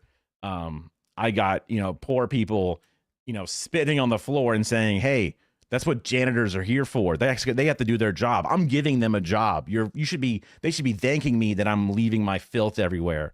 And it's like, they aren't that kind. Well, I know they're not kind to foreigners, and they're very like xenophobic, and they have signs saying no gaijins, and there's a whole different like balance to things. And there's a lot of like, you need to go out with the bosses and drink with them after work. Separation of work life, home life. There's all kinds of different things that I've been told about. How much that bleeds into every single citizen's world or whatever, I don't know. But I was raised to never litter. I go outside, it's full of litter.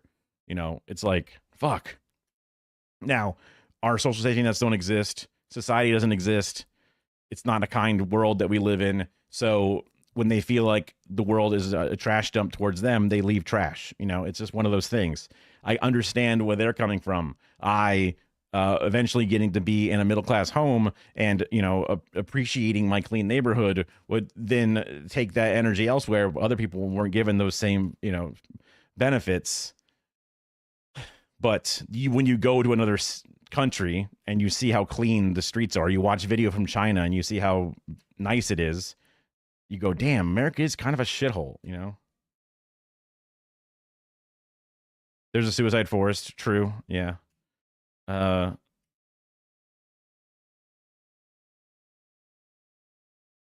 course. Yeah. I would just try not to be a shipper for, Japan, because I think Japan has lots of problems. I think one of the biggest problems is their xenophobia, which obviously leads to their current, it's one of the factors that leads into their population crisis or whatever. And also there are places that are non-homogenous, like China, that are clean. So it's not like you have to do that. Yeah.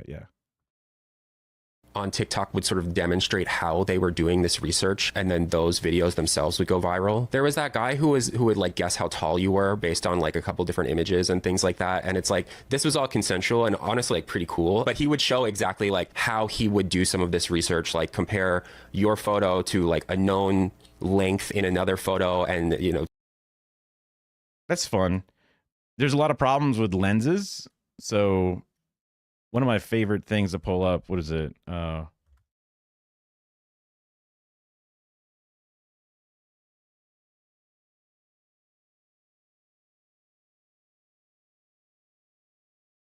this is a good example. It's gonna be some article. Yeah. So like focal length distortions. Okay, give me the image bigger. Thank you. Like I'm shooting right now at approximately 35 millimeter. So is this what real life is like? Or is this what real life is like? Definitely not this, right? So when you're looking at the foot and trying to do some measurements on it, the distance between his eyes changes dramatically. The amount of face that's left over on the side of the eyes changes dramatically. There's also distance to the lens and stuff, but that's you on the right. Yeah. Stare. 8 millimeter. They're also changing at 200. They're changing the distance, but also sometimes there's a different focal distance. So like this is very similar distance, right? This right here. And yet it drastically changes, even like a small millimeter change. It's interesting. So hopefully that person's able to take those impacts into account when they're making their size measurements. Because I have been the person, trying to do that before, where you use a small piece and then you use that data to extrapolate out to a large. Literally, when I'm looking at fucking 40K models, and I'm like, okay, how big is this?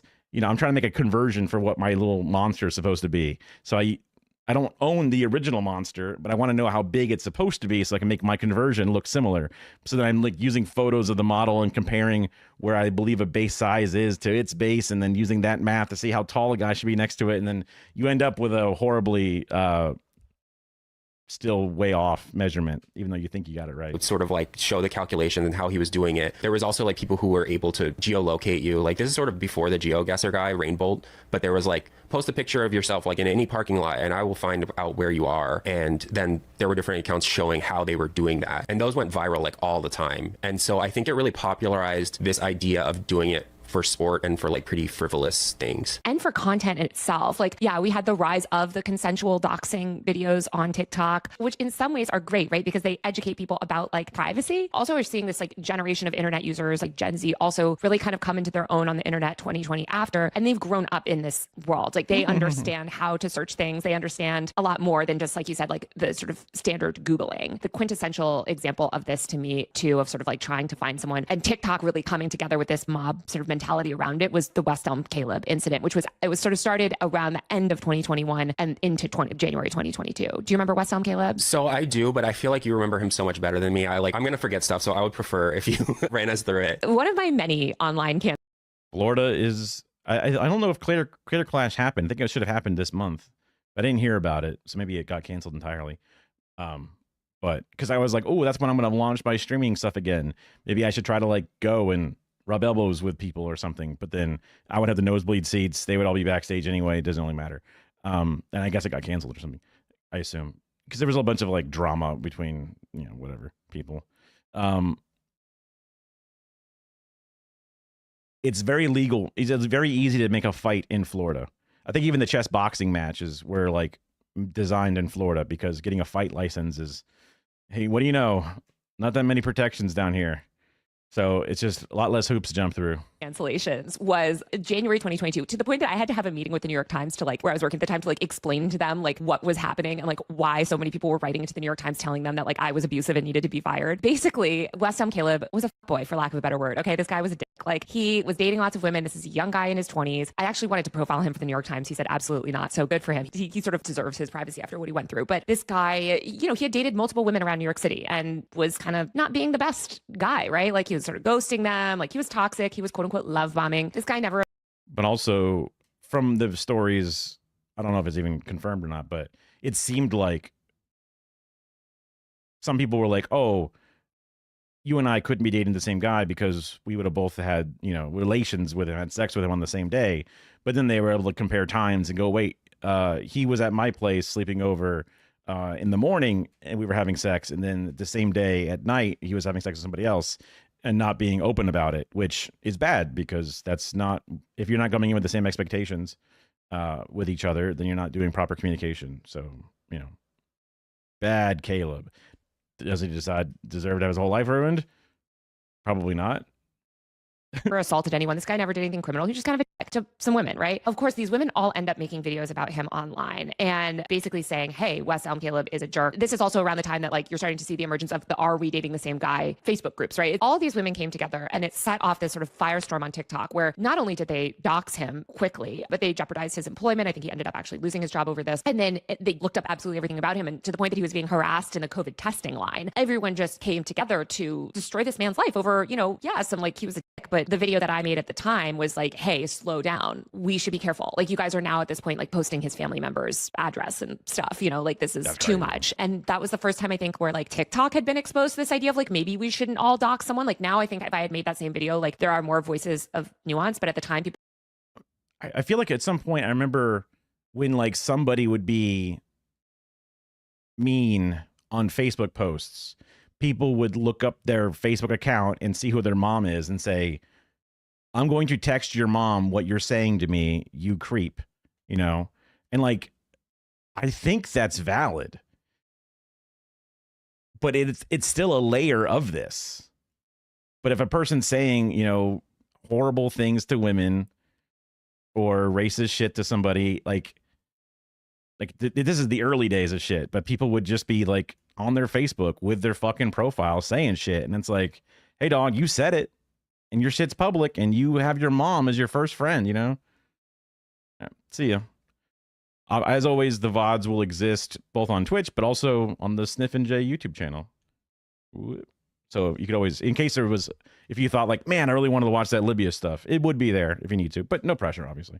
People were so livid, I guess, that I was coming out, quote unquote, in defense of this guy. I think the algorithm like feeds this like frenzy. Like it reminds me of like the Justine Sacco. It's sort of like that frenzy and that state of mind everyone experienced on Twitter in 2013 around Justine Sacco. It's like that 24/7 on TikTok. Yeah, the thing about TikTok is that it happens from accounts that have very few followers. It'll be someone like talking about how their boyfriend, like they went through a messy breakup and he ghosted her or something like that. And then this account will have only, 100 followers or something like that. But the video itself will have millions and millions of views. And then there'll be an entire content ecosystem around it of people stitching the videos, of people commenting on the videos, of people green screening the videos and giving their take and that sort of thing. And I feel like that did happen on Twitter with random people occasionally, but I feel like it happens every single day on TikTok with pretty random people. And like you mentioned, I think there's this like influencer economy around it, where like if you are the one to sort of collate a lot of information on today's viral character, that gets you clout, that gets you followers. And suddenly Wish videos had more chapters. Like I want to see if there's like what we can do about it, regulations and shit. Because I get it. Lots of cases,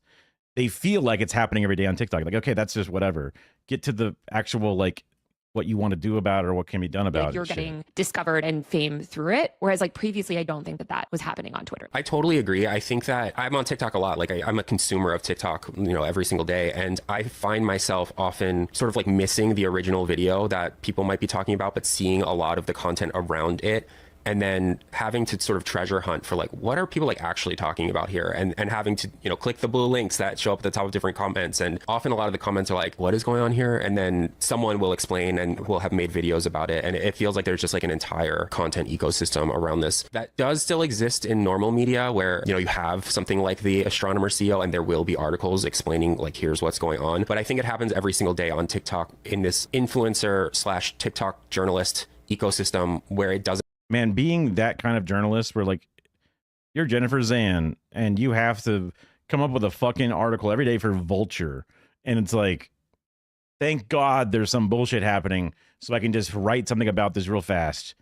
Oh my fuck. Like I could not stand a job like this where you just have to pump out something every day. Like it just, I guess I'm literally doing that kind of, but in a different way because this is just what I want. Not like you have to give us some kind of thing, I had the goal of making TikToks every day. And when it didn't spark joy in the right way, I was like, okay, I'm not going to push myself to pump these out, but I should still be making more of them. I've had a couple of ideas back in my head, but I've actually been doing more stuff in my real life again with like DSA and other things. So it's good balance.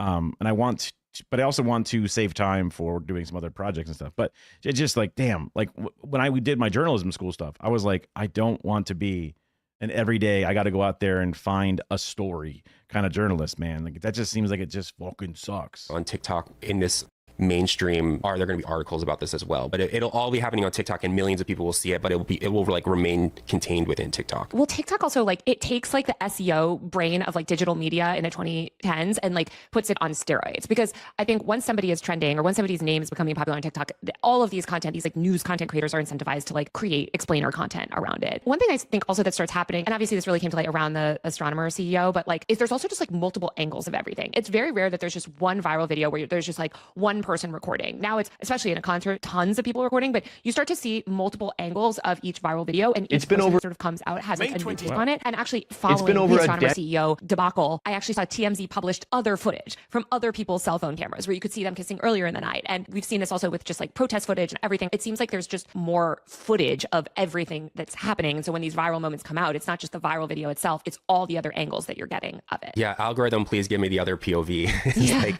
Yeah, you wrote in your piece, it's the sort of like TikTok help me find him or her. Well, like there's like, there's like every now there's like a big thing. Like there's the fight at the pool where like the racist people were like bullying the black kids, but then they fight back.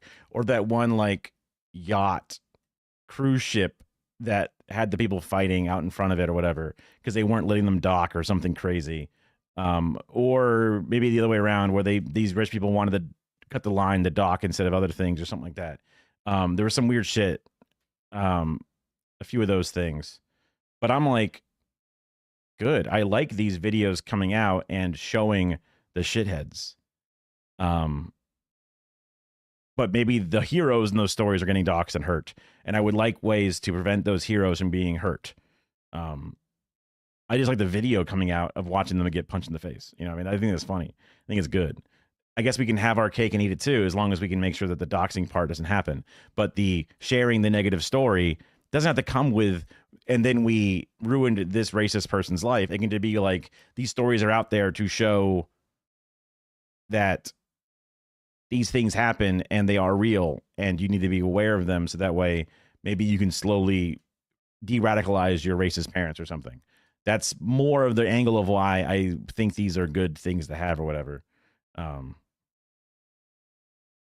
Meme, but like just accelerated. I want to kind of talk about like also just the tech that makes this possible. You mentioned, you know, how it's evolved kind of throughout the years, but I think it's happening at such a fast rate now where like as soon as these videos go viral, we know exactly who these people are in seconds. And that is thanks to the rise of surveillance technology. And can you talk through some of like the tools I think that people are using to find these people? Because I think it's like, yes, it's social media, yes, it's collective crowdsource stuff, but it's also things like PIM eyes, right? And like these AI tools. So how do those play a role? Yeah, I mean, this is the part where I think I'm going to be like really tisky and like high-minded about this sort of thing, because there is this tool called PIM eyes that is a facial recognition software that you can upload the image of someone's face and it will search the internet for matches. And it has become very common for people to use this technology to find people. Whereas in the past, finding out who this CEO was might have required someone who knew them to see the video, or like just a lot of detective.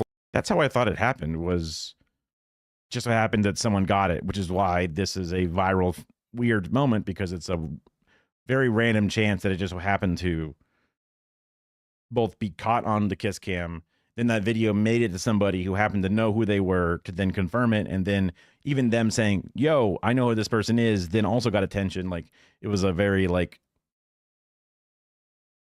unlikely thing to happen down the chain, but maybe that's not what happened. Work. This can now be like a few screenshots from the video, upload it into this website, and it will return who that person is, like other places that person's face appears on the internet. And so not only can you like figure out who the people are, but you can also find out a lot about their online presence, because sometimes it will show drunk photos of them, blogs where they uploaded a headshot 14 years ago, things like that. And it's like the rise of PIM eyes, and then also this technology called Clearview, which does a very similar thing, but for police, that is really, really concerning to me, because this is technology that is used by the cops, like largely. But now you sort of just have like random people using it for sport against people that they see on TikTok. And in this case, it was like a rich man who, you know, is the CEO of an AI company. He's like very unsympathetic, let's say. But I have seen this same technology used against people who were like dancing weird at Taylor Swift concerts. Like there was an entire TikTok account that had a lot of followers. It had hundreds of thousands of followers and it had millions of views.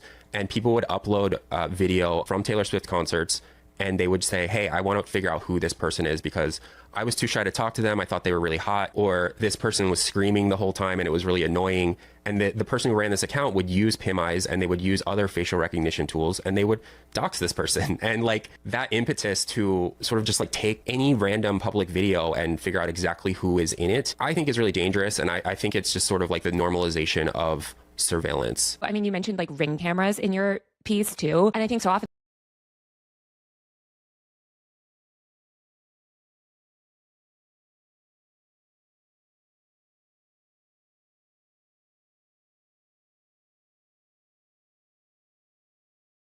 So I just took a screenshot of my face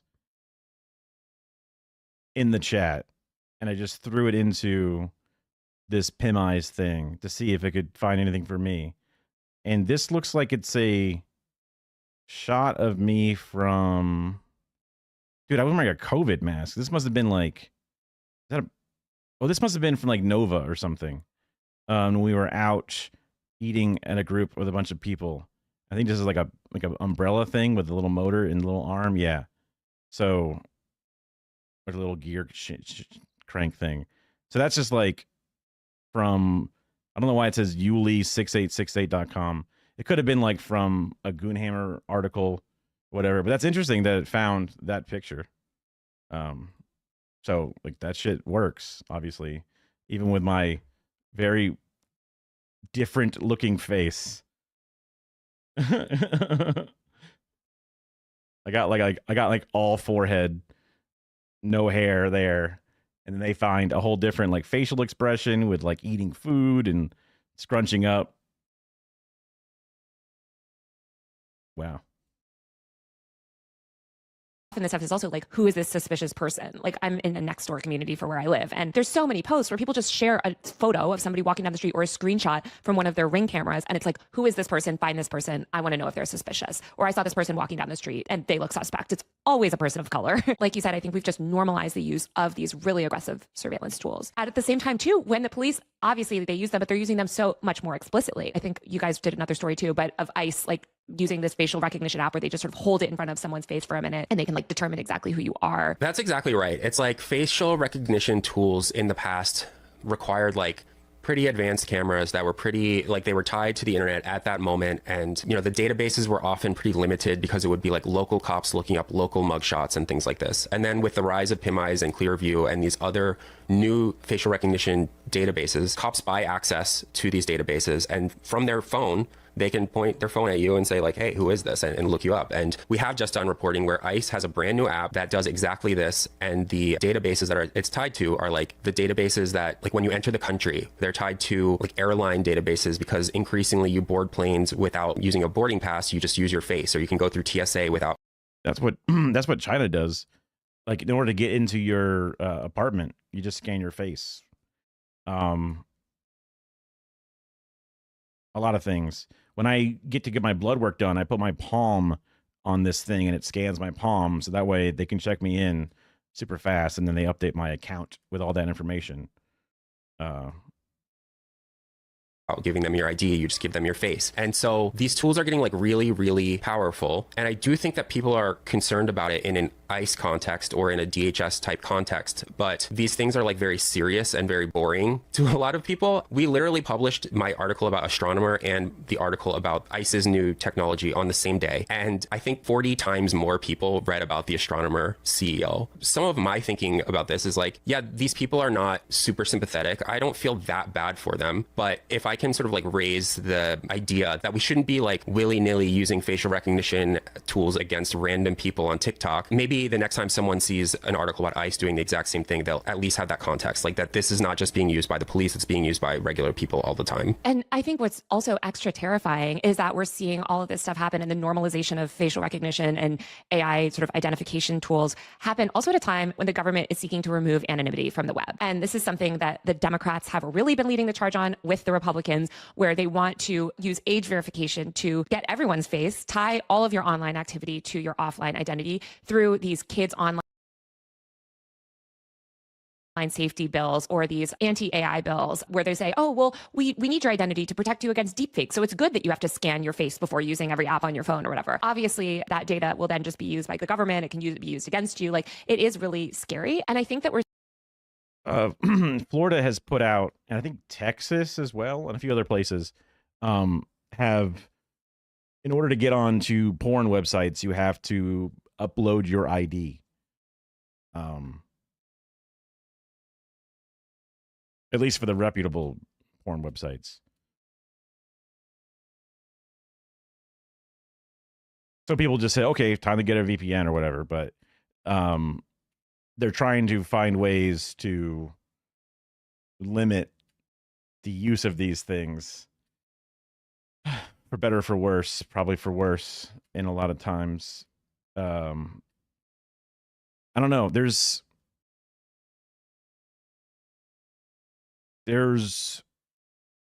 reasons to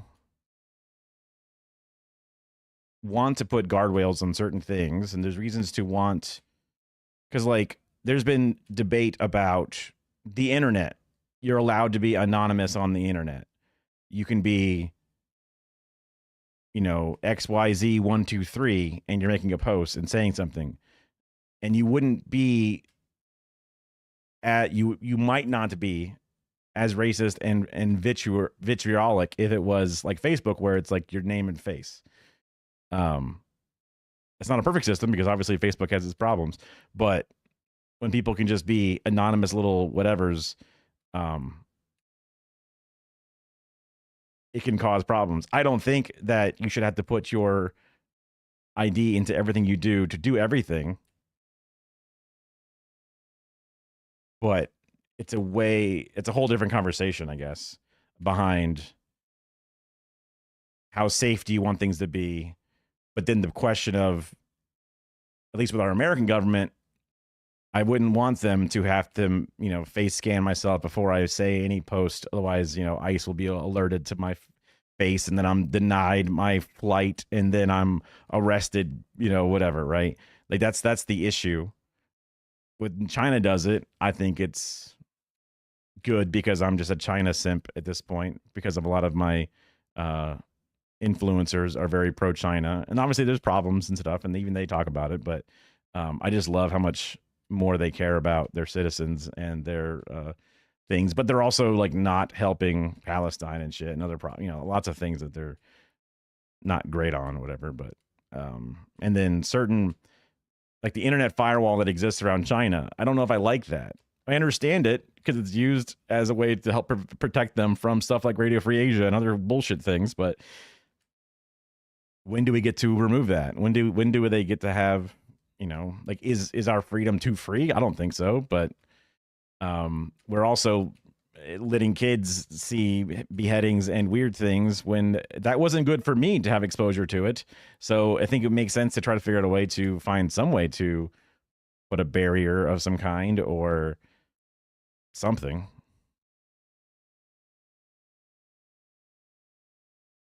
Well, like they have very similar. Well, it's interesting because like that would be the same time. It's a bit of a libertarian hellscape in the sense that it's very open, right? But like, I'm sniffing Jay on Twitch and you're Happy Goat, you get to be anonymous here. I literally use my last name first initial. So in the internet firewall, your name would be your name, your social credit score. Not that that's really even anywhere close to what people are referring to, but it would be a part of everything. Like there's apps that, only show educational content, whatever it is, to kids, It's to keep us out more than it is to keep them in. Yes, but they also do have like very specific restrictions on the type of content they can be in, type of places, and algorithms are designed for certain things, like, and they're on their own. And there was like the rule that was put out that I don't know if it ever actually went into effect, but there was like the ban on kids playing video games over a certain number of hours. There's certain things, that they can use that apparatus for. So, when they have the global face scanning social security number built into a lot of data and biometrics, then it's much easier to restrict your ability to then do all these different things. But that could be a good thing, but it has to be done by an apparatus that you trust. And I would be more likely to trust the Chinese government than I would the American government, because the Chinese government has shown that it is there for its people, whereas the American government has been shown that it has been befouled and now is only there for corporations. That's not to say that the Chinese government could not at one point down the line eventually become corrupted or something. So there's a reason to even be afraid of even a good thing having something, because you don't know what the future brings. And the same way that like liberals were afraid of doing stuff like removing or stacking the courts or whatever, because, oh my God, what if the Republicans come in and do it? But it's like, dog, they already have control of it. So if they come in and then change it again, then that just puts them back at the status quo, but at least make them have to do something. Come on. Yeah.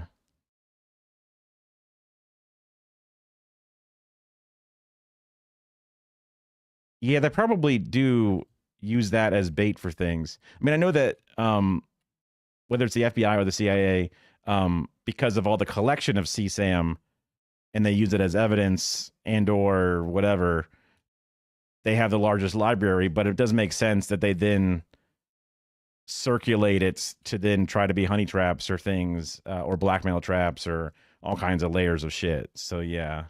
we're seeing people just completely comfortable with like not only violating other people's privacy across the internet, but also like sacrificing their own privacy. Yeah, and it's also happening in the exact same context as a bunch of cities and states passing mask bans. And so I see a lot of people on the internet say, well, like, maybe you should wear a mask when you go outside. And it's like, yes, maybe you should for COVID reasons. Maybe you should if you're going to a protest, but that's being criminalized. By Democrats, by the way. Exactly. And so it's happening in this context where steps that people would take to protect their privacy are disappearing. And I think it's so hard to get anybody to care about tech policy and COVID and masking. We have seen literally no groups aside from sort of a couple, disability justice groups basically fighting these mask bans and fighting against it. Like no big leftist groups, no progressive social justice organizations. Like they have just completely dropped the ball on all of this stuff. I mean, in some sense, I understand there's so much going on, but I think this stuff is going to have significant implications. Also, a lot of people have gotten really mad at me for this article, and I totally understand it because they look at this and again, these people are not super sympathetic. They're rich, they're CEOs, they're multimillionaires, and they were sort of flaunting this relationship in public. But the most common sort of response that I've seen is like, well, maybe they shouldn't have cheated in public. And it's like, yes, like maybe they shouldn't have. And they were also saying, well, there's no expectation of privacy when you go to a concert and you show up on the Jumbotron. I've been to many sporting events. I've been to many concerts. I know how Jumbotrons work. Most people don't mind being up on the Jumbotron. Most people like start dancing and having a good time. But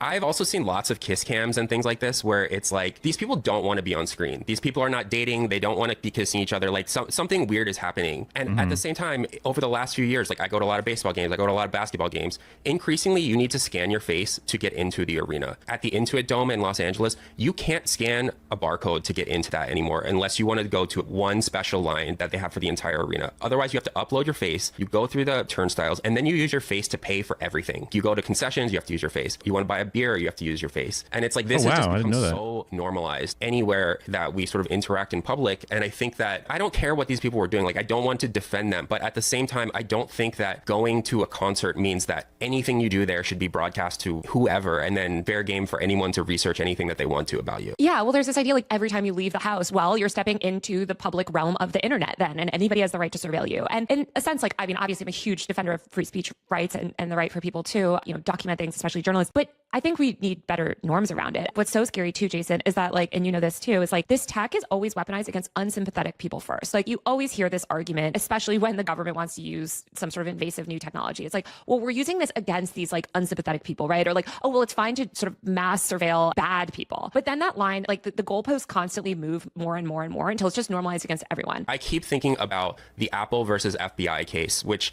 is like the San Bernardino shooter had an encrypted iPhone and the FBI wanted the data off of this iPhone, and Apple would not unlock the phone. And the reason that Apple wouldn't do it is because they said, if we unlock the phone for you for this terrorist who killed a lot of people, who did something really awful, you are going to ask us to unlock the phones of people who are driving without a license.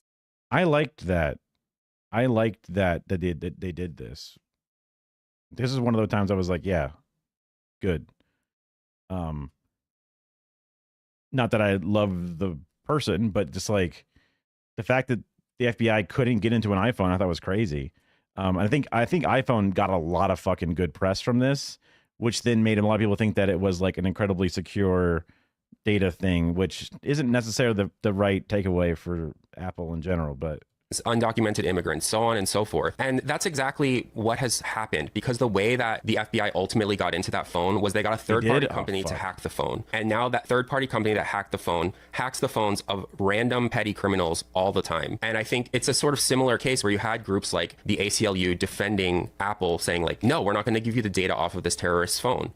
And there were people at the time saying, well, if you're worried about this, just don't be a terrorist. And of course, like, don't be a terrorist. At the same time, it's not going to stop at terrorists. It's not going to stop at like the CEO who was cheating on his wife or whatever. And we've already seen, as we talked about a lot on this podcast, like it's being used against random people all the time. And also, what is terrorism? Like speaking out against Israeli war crimes? Like you have to sort of think of how, according to Britain, it is. This technology would be used in the hands of the worst government, the people that hate everything you stand for, and think if you'd be comfortable to that. Which is increasingly like not that hard to imagine, because we're seeing it happen in real time. We are seeing ICE use facial recognition technology against people who are working at hot dog stands, against people who are working outside of a Home Depot offering to help you build a deck or whatever. Like these people are not violent criminals, but they are having this Okay, I don't think they go into just getting ahead. I don't see them covering any protections in Europe or whatever, which I think would have been a great way to. But maybe there aren't any, and that's the thing, is we need to build some. I do want to get to the other stuff. So I think we got through it. So this is actually one of the videos that was labeled, or one of the channels that was labeled as one of the ones that were bought by, there's a few different channels I looked at for watching this video, but this one I've seen used in good ways. So task and purpose is one of the ones that was bought by private equity. So ears up for potential bullshit about it, but it looks like it covers a long history, and it's possible that they underreport U.S. involvement or different things. So I will try my best to not overly. I'll watch more than just one, I guess, but I think this might be a good just starting point to get through a lot of the background. And it's a channel that I think both has good production values and also supposed to have good information to some degree. So. It's been over a decade since the war in Libya, and the nation is still ruled by warlord factions, unable to build state institutions or hold free elections. The vacuum of power in Libya directly led to the weapons and terror funneled into the Sahel region, which contributed to a string of recent military coups. The instability also caused a migrant crisis that reached all the way into Europe. The collapse of the Libyan government led to a rise in extreme groups inside Egypt that spilled over into Israel. The purpose of this video is to analyze the events and decisions that ultimately led to this catastrophe. He's definitely like an OSENT guy in general, which has, at least from, I remember watching him on Hassan's channel once or twice, has had decent analysis on things, but also sometimes to some ways short-sighted. So again, caveats here. Because I think there are some valuable lessons to be learned about the limits of US military intervention, as well as the horrors caused by ruthless dictators. It's my hope that if we examine the past, there might be some important takeaways to help avoid similar outcomes in the future. A quick disclaimer, we're going to be talking about some difficult subject matter like the effects of colonialism, authoritarianism, and foreign military intervention. So if you have a different point of view or perspective, please let me know. I'm always trying to improve my reports each time with your help. The action that set Libya on its modern-day trajectory was Italy's 1911 military invasion across the Mediterranean Sea. 34,000 Italian troops seized control of Libya from the weakened Ottoman Empire. Italy wanted Libya's agricultural land, vital raw materials, and most importantly, a foothold on the African continent to expand their economic trade.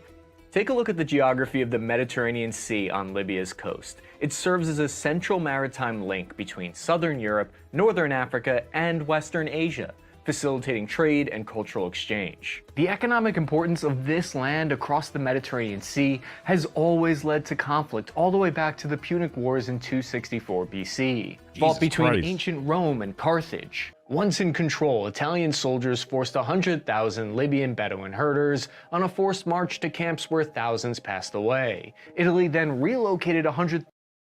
Okay, Tales of his time. This is pre-World War I Italy. So definitely not, I guess, not the fascist part of Italy, but I mean, colonial part of Italy. So thousand of their own citizens to assume control of the farmland in Libya. But this effort was short-lived because in 1940, British and Allied forces initiated a military campaign in North Africa, including Libya, as part of their fight against Italy, which had aligned itself with Nazi. Okay, so Italy had controlled it for that period of time. I've heard of like the Desert Fox and like different parts of the African war, but you know, that doesn't really get shown in my media, doesn't really get growing up here. You know, it was like, you know, D-Day and maybe a little of the Pacific side, but African part, it was kind of like, you know, it's the dark continent where like we don't hear much about it, and they think the less we hear about it, the better, because they want people to have a negative thought about it. Germany during World War II. Muammar Gaddafi was born in 1942 in one of these Bedouin tribes that faced persecution by Italian soldiers. In 1943, just a year later, Allied forces successfully liberated Libya. Approximately 78,000 military personnel from Britain, France, and the United States were casualties during the campaign to liberate North Africa from the Axis powers. Okay, so World War II Italy controlled Libya, was freed by, or they were defeated during the mid part of World War II, 43. So Britain maintained control during a transitional period, and in 1949, the UN General Assembly passed a resolution supporting Libyan independence, favoring the Sensoui monarchy under King Idris. So I assume very similar to how Palestine was set up around this time, 1948, I believe, the governments that are eventually forming the UN, keeping things under British controlled rule and shit. I can see them setting up something with independence, but it would be setting them up with a puppet. Let's see. Idris. During this time period after World War II, the colonial period was ending, and many countries in Africa and around the world were being given their independence. But there was a pattern of conflicts where people rejected what they perceived as illegitimate rule forced upon them by Western-backed powers. Because, like, I know, lots of places in Africa were they were no longer considered a colony, but they were given a lot of shit from France, forced to use their currency. Lots of Franco intervention and stuff that goes to even close to this day or whatever. So I know that's a layer here that might not be getting talked about, would be these people being mad about the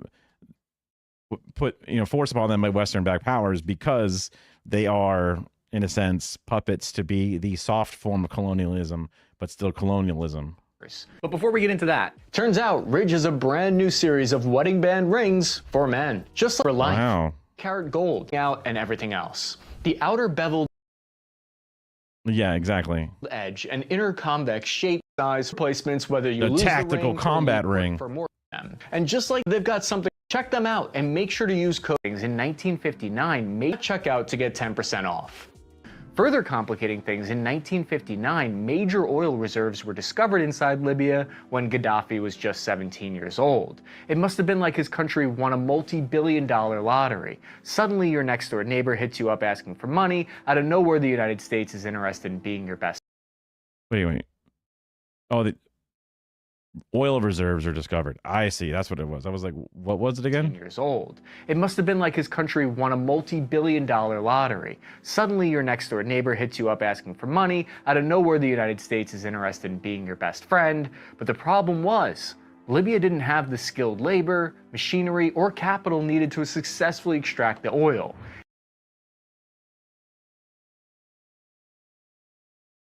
They're just not skilled. Those. Oh, what a shame. Oh, what a shame. This sounds just like South America, where they say, oh, come on. I think, what was it?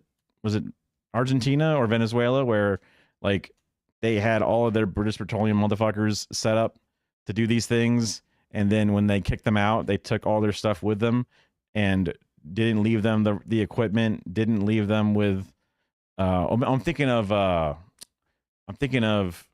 shit,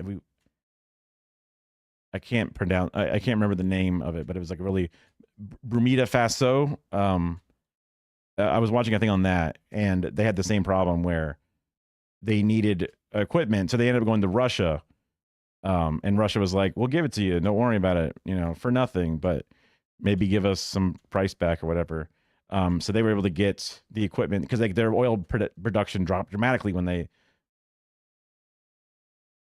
Burkina Faso. Yeah, it's really beautiful name of a place. Whenever I heard it pronounced, I'm like, oh, that sounds awesome. Like, it's just like, it's like, my mouth's doing a backflip. It just felt like awesome to try to say it, but it's just, I remember it's cool. It's all, it was just like a stupid way to look at it, but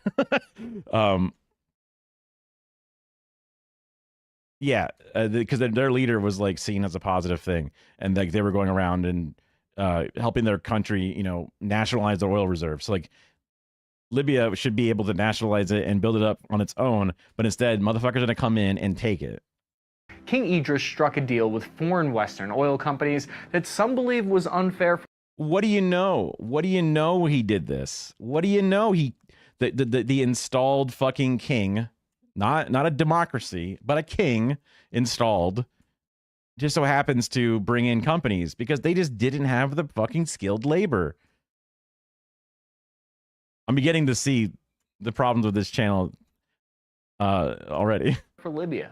Under the agreement, foreign petroleum companies would create the mining infrastructure inside Libya in exchange for control of a majority share of the revenue. From Gaddafi. Oh, what a great deal. Gaddafi's point of view, he saw Western countries once again taking advantage of his nation's resources and their vulnerable situation.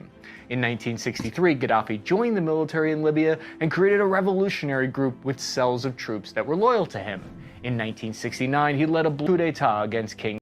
Dude, we are fast forwarding through this. Holy shit.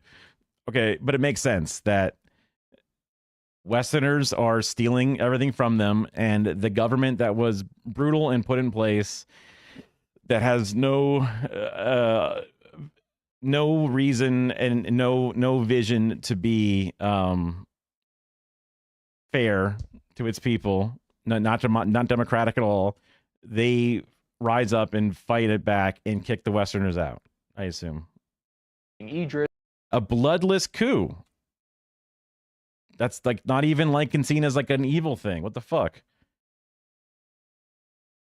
The leaders. Oh, I saw that. Yeah, I saw that inside of a thing. Like every night they gather, like something like 50 people gather, and they just like say prayers and they just hang out, and they're just like, no one's going to come and do this. They have to do it over our dead bodies, basically, that we love him so much. And we know that he is constantly trying to be killed because, wouldn't you know it, a motherfucking person who's just democratically trying to help its people and allow them to have the wealth of the land that they are a part of, it just so happens to have some people want to kill them.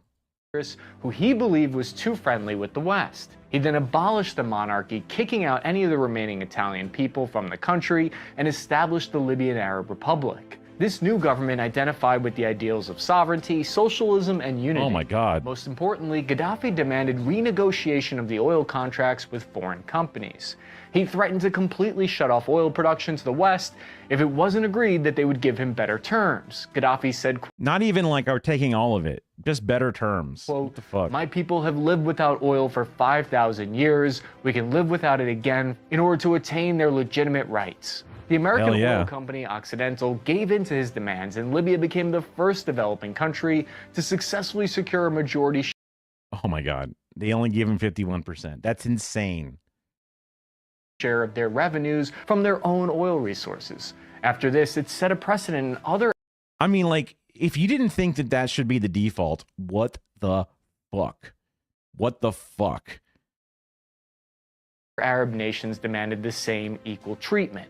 There's this geopolitical concept called geographic determinism that I think is important to understand when talking about a nation like Libya that depends so heavily on one single resource like oil. Geographic. They only depend on it because we find it to be what's, you know, the resource valuable to us that's there. They've been living there for 5,000 years, like he was saying. Determinism suggests that your nation's climate, natural resources, and geography play a significant role in determining your people's cultural development and history. For example, the people of Libya didn't get to choose where their coastline was or where their oil reserves were placed, but this is the hand that was dealt to them. This concept has actually been They deserve it. What the fuck? Used to support the theory that the arid climate of the Sahara Desert, located in Libya, formed millions of years ago, contributed to this region's isolation today. Now, this theory has fallen out of favor recently because it's kind of rude to suggest that the Libyan people have no agency of their own, and it completely ignores how human beings are able to adapt and overcome these natural It's kind of rude. It is kind of rude. You're right. And ultimately, how Gaddafi chose to play this hand was his choice to make. Right after taking power, Gaddafi actually did try to use his newfound oil funds to help his citizens. From 1969 until 1975, the standard of living, life expectancy, and literacy inside Libya all grew rapidly. Socialism, common socialism W. Common socialism W. Literally the thing that happens every fucking time. Yeah. It's like, well, some people think it's rude. They even say everybody. Yeah. Gaddafi's government attempted to provide free education, healthcare, and promised free housing for all his people. And it only needed 51% to try this. It didn't even need all of it. It deserves all of it. Fuck you. Fuck you. Fuck you? You know, what the fuck are you talking about? Oh, yeah, but like, you know, Great Britain's sure is pissed that they're on a fucking rocky island with nothing but bad weather and no good food. It's like, okay, sucks to suck, bitch. Fuck you. This is what's called the authoritarian bargain, where the people pledge their loyalty and give up personal freedoms in return for... They give up personal freedoms like free education and healthcare and better quality of life, life expectancy, literacy. Yeah, that's the authoritarian bargain. What the fuck? Economic benefits. There was a serious housing crisis in Libya at the time. However, local building contractors inside Libya were inexperienced in how to correctly build large housing projects. Oh, they were just too stupid and brown to do it. This ironically led to near total dependence. Hold on. Did they say where this paper's Libya from? at the time. However, local building contractors... It's just... What paper is this? What is this from? I would love to know what this is from. Inside Libya were inexperienced in how to correctly build large housing projects. This ironically led to near total dependence on foreign companies. Gaddafi made the problem worse by creating socialist laws that stated, quote, no one has the right to build a house additional to his own for the purpose of renting it. This prevented... Oh my god. Dude. What the fuck? That's so based. What the fuck? The private sector from having any incentive to build property in Libya. We'll see this. Why would you have incentive? Ew, gross. You want to become a landlord? Oh. This is the very thing that will come back to haunt Gaddafi later. According to Gaddafi's Green Book manifesto, he wanted to unite the entire African continent under one... Ah, so there's a red book and then there's the green book, which is different than the American Green Book, which was about slavery. Single rule that would make them powerful enough to stand up to foreign intervention. What does drip? What the fuck? What is this? Who are these? Oh my god. Are these like different African leaders or whatever? That's crazy. Starting in 1978, Gaddafi launched military campaigns into neighboring Chad in an attempt to acquire a strip of land that was rich in uranium. This could be bad. Obviously, lots of information I don't know, but I assume, you know, invading a sovereign country for stuff is bad. But yeah, it looks, I mean, it looks cool. Uranium deposits, a resource necessary for developing nuclear weapons. The French military intervened with I was like, this could be bad, unless the Chad is not the Chad, but basically just France. 3,500 soldiers and bomber aircraft to protect Chad. Oh, they were just being so nice to Chad. They were just being so nice to Chad. They were just, they're all willing to put their lives on the line to die for them. They're not willing to do this now for Palestine, though. No, they're definitely not. But back then, they were built different. I swear. Yeah, it was all for themselves. All just to be nice people. They successfully stopped Gaddafi from illegally seizing this land. It's times like... Would have been illegal. Those French people in this other land stopped them from trying to take over this land. How did those French people get there? Like this, where you could see where people might get selective memory and only remember the times where military intervention successfully stopped wider war.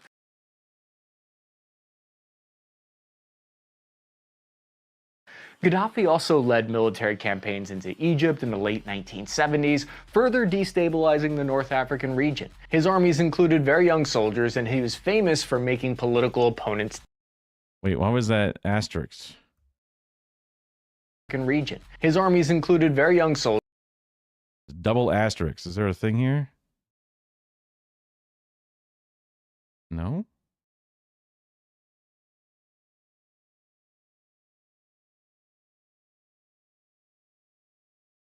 It's crazy to have a video like this and have no resources in the description? That's crazy. Like when I edited a video for Cinema Marxism, every single article I had was detailed in a large description post I gave him with all the different, uses and everything. What the fuck?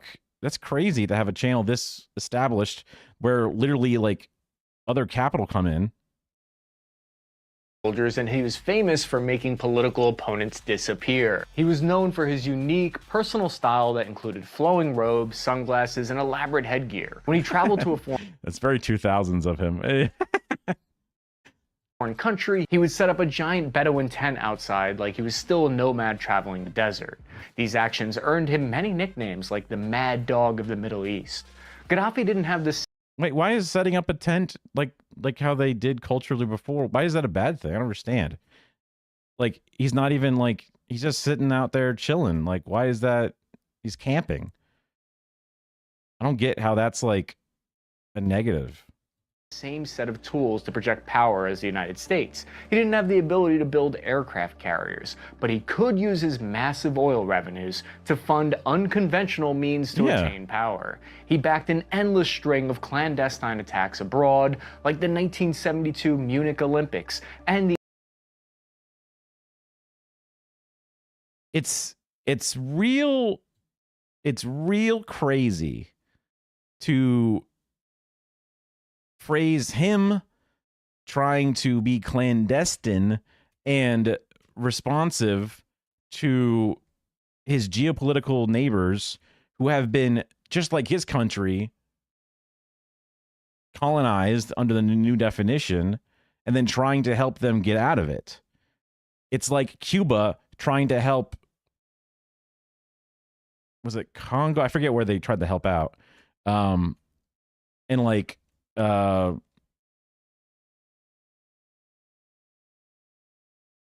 Che Guevara went over to help. It's not a clandestine operation when you were doing clandestine shit first. You have a puppet government in there. You are clandestinely in front. This is a moral and just fight from behind it, underneath it.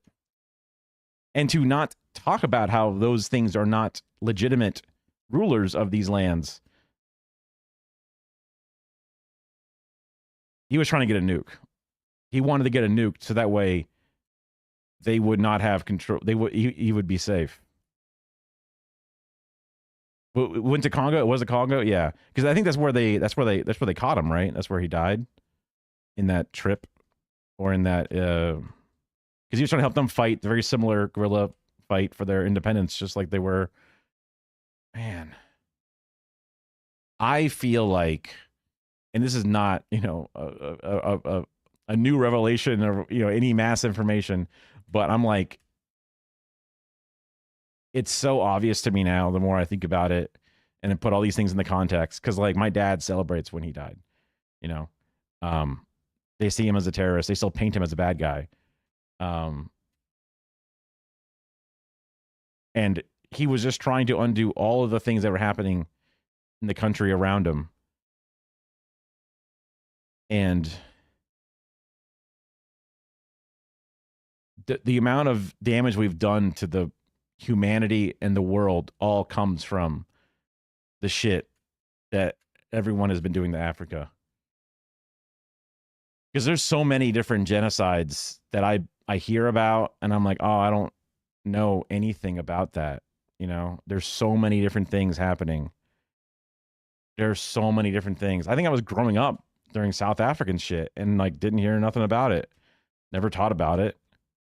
Nelson Mandela was taught as a terrorist / that leader guy who's in jail. It's like he's a leader and he's a fighter, but he did violence, but negative things, as if there wasn't generational violence done against him first. My stomach is turning because I'm not trying to be all like lib about it. Like, oh my God, I just found out about racism, guys. It sucks. But it's like, it's just like trying to put it into perspective, the generations of damage and shit. And people say that capitalism is awesome. Like it literally requires that kind of shit. It's so fucked. And just watching this channel, I mean, like, I'm basically done with this channel at this point. Just because like, I can't handle the fucking angling of it. There was another channel I found that was called New Africa. That when I looked at their channel, they seem to have lots of different things from the African perspective, looking at a lot of different countries and a lot of different rulers. China and Africa, what's really going on? Benefit or exploitation? Now, this could be, you know, a front or whatever it is, but we'll see. But just based off of like the title of the channel and the contents of all the different videos it has, they had a brief history on Muammar Gaddafi. So I'm kind of curious to see this one's perspective, just because the last one I think was just a little too fucking imperial for me to fucking be able to stand it.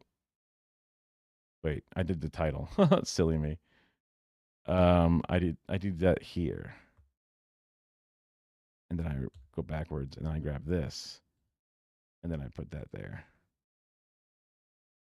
My bad. As many charismatic post-colonial leaders, there is perhaps no one quite as mysterious as the late Muammar Gaddafi. The self-proclaimed brother leader who led the North African state of Libya from his entry into power in a bloodless coup in 1969 until his shocking death in 2011, was a man who inspired deep admiration and respect in the minds of his supporters and provoked feelings of intense hatred and disdain in the hearts of his detractors. Now, it is possible that power corrupts. What is it called? Paranoia. Other things can take place. Doesn't mean this guy's a good guy or only ever did good things.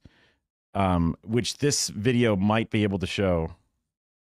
Do you think it was nuanced and or appropriate or like from a good perspective? Because I was hoping that something more from somebody perhaps who even lives in Africa would have a better perspective on the topic. But I mean, they're just another person, right? They could still have the same imperialistic views or whatever.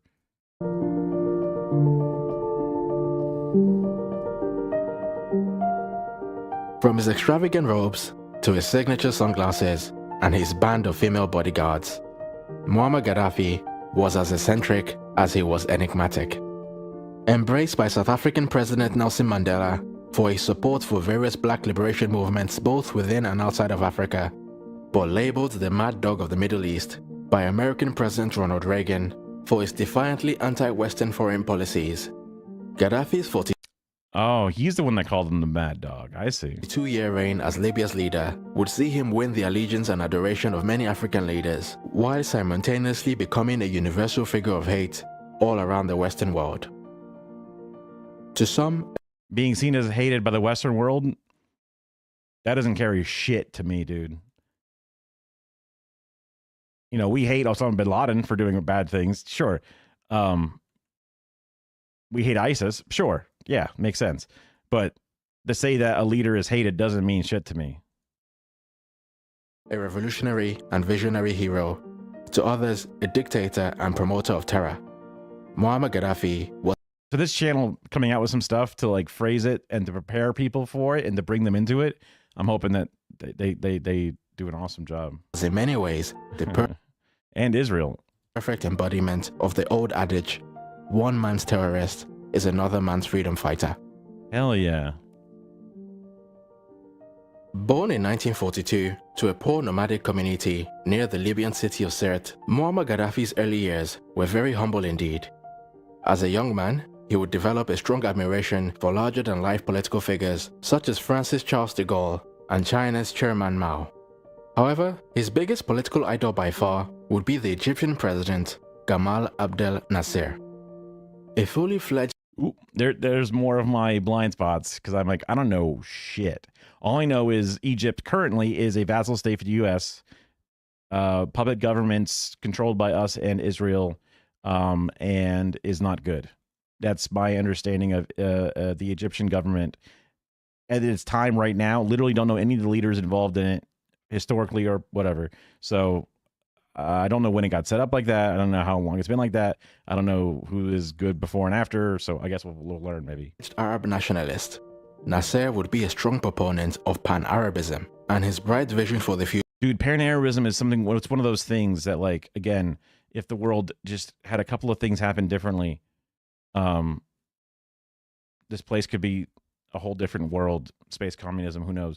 But, like, I think it was right around World War II ending, they were constantly destabilizing so many of these places in the region, because the same way there is the Americas, in the same way that there is the European Union, they did not want an Arab Union to happen because they knew oil was the new thing, and they did not want them all working together. And they wanted them to be separated and divided.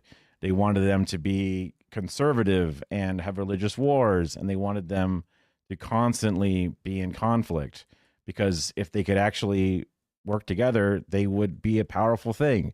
And the last thing they wanted was another power to have to work with, to have another base of population. I mean, like, if you think about all the fucking good things that come out of Europe and America, the different inventors, the different companies, the different technologies, we could have had a whole other sector of human lives spinning up, being geniuses, being empathetic, being everything, entertainers, a whole nother fucking sector to build and to just make humanity thrive. And instead, we turned it into a cesspool of death and destruction and hatred. And it just makes you really fucking hate, because it's like the opportunity cost. We've lost so much potential, the human race. We've caused so much suffering to the human race.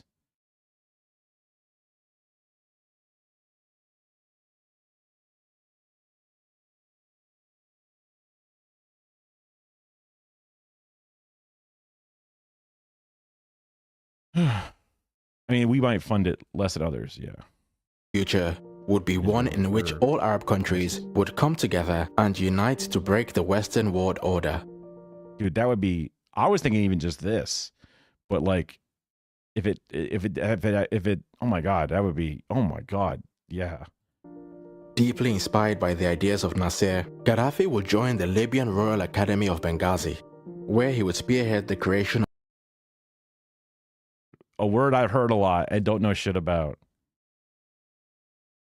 of a revolutionary group known as the Free Unionist Officers Movement, which would be modeled after Abdel Nasser's Egyptian Free Officers Movement. In September 1969, a 28-year-old Muammar Gaddafi and his band of revolutionaries would successfully orchestrate a bloodless coup against the highly unpopular monarchical regime of King Idris, who kings unjustified, not placed there by God, but placed there by Americans or British or whatever. How do you do a bloodless coup? Like, how do you actually, I guess you just take over the military and say, look, we control everything, give up. And they say, fine. had ruled the country since independence, but had long been seen by many regular Libyans as deeply corrupt and overly subservient to Western interests. Upon seizing power, the Free Unionist Officers Movement would become the Revolutionary Command Council, and Lieutenant Gaddafi would become Colonel Gaddafi. I mean, that sounds like the best of both worlds. You get a revolution, and you also didn't have to commit war crimes along the way.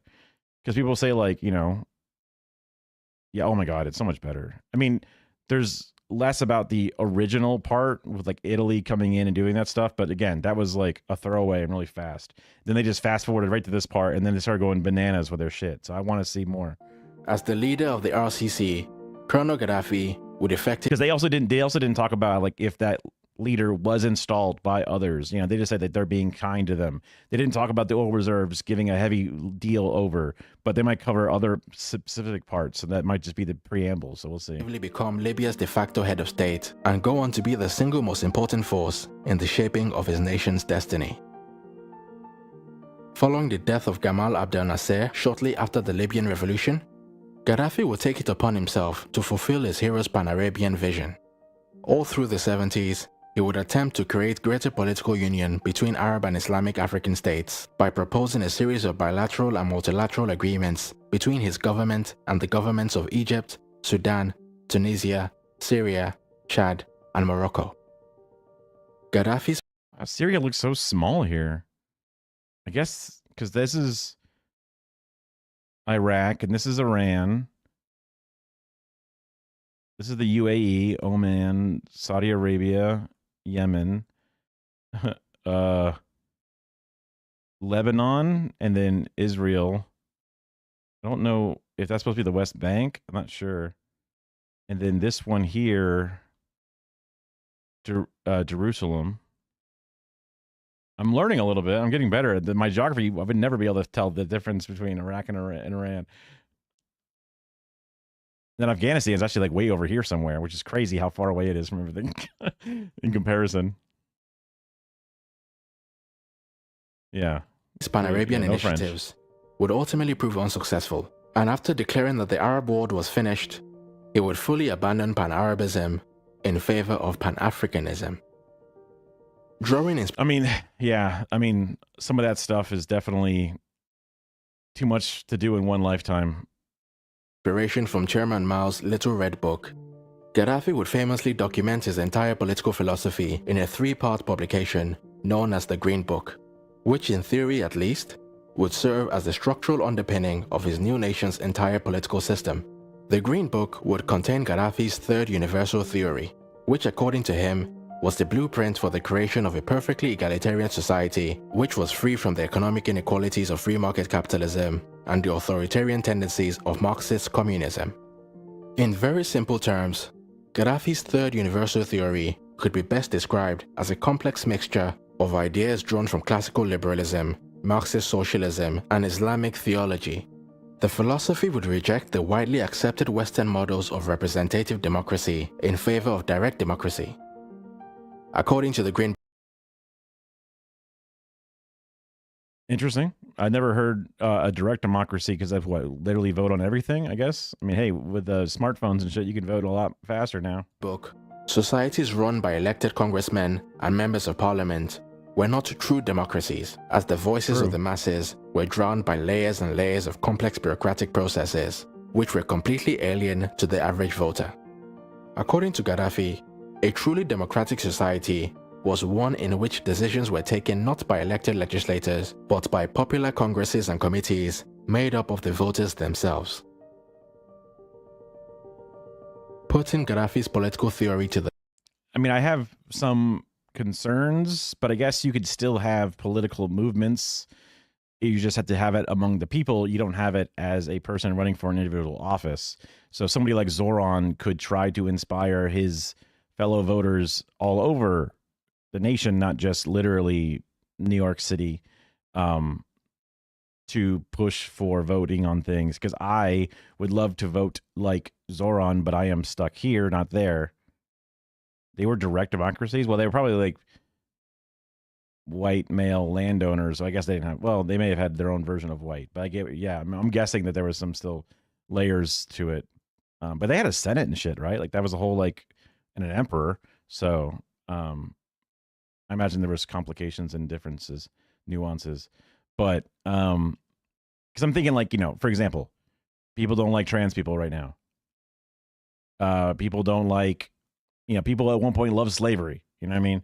So the exact MLK was seen as a bad person even when he was popular, when he was out doing his thing. Civil Rights Act was seen as a negative thing, right?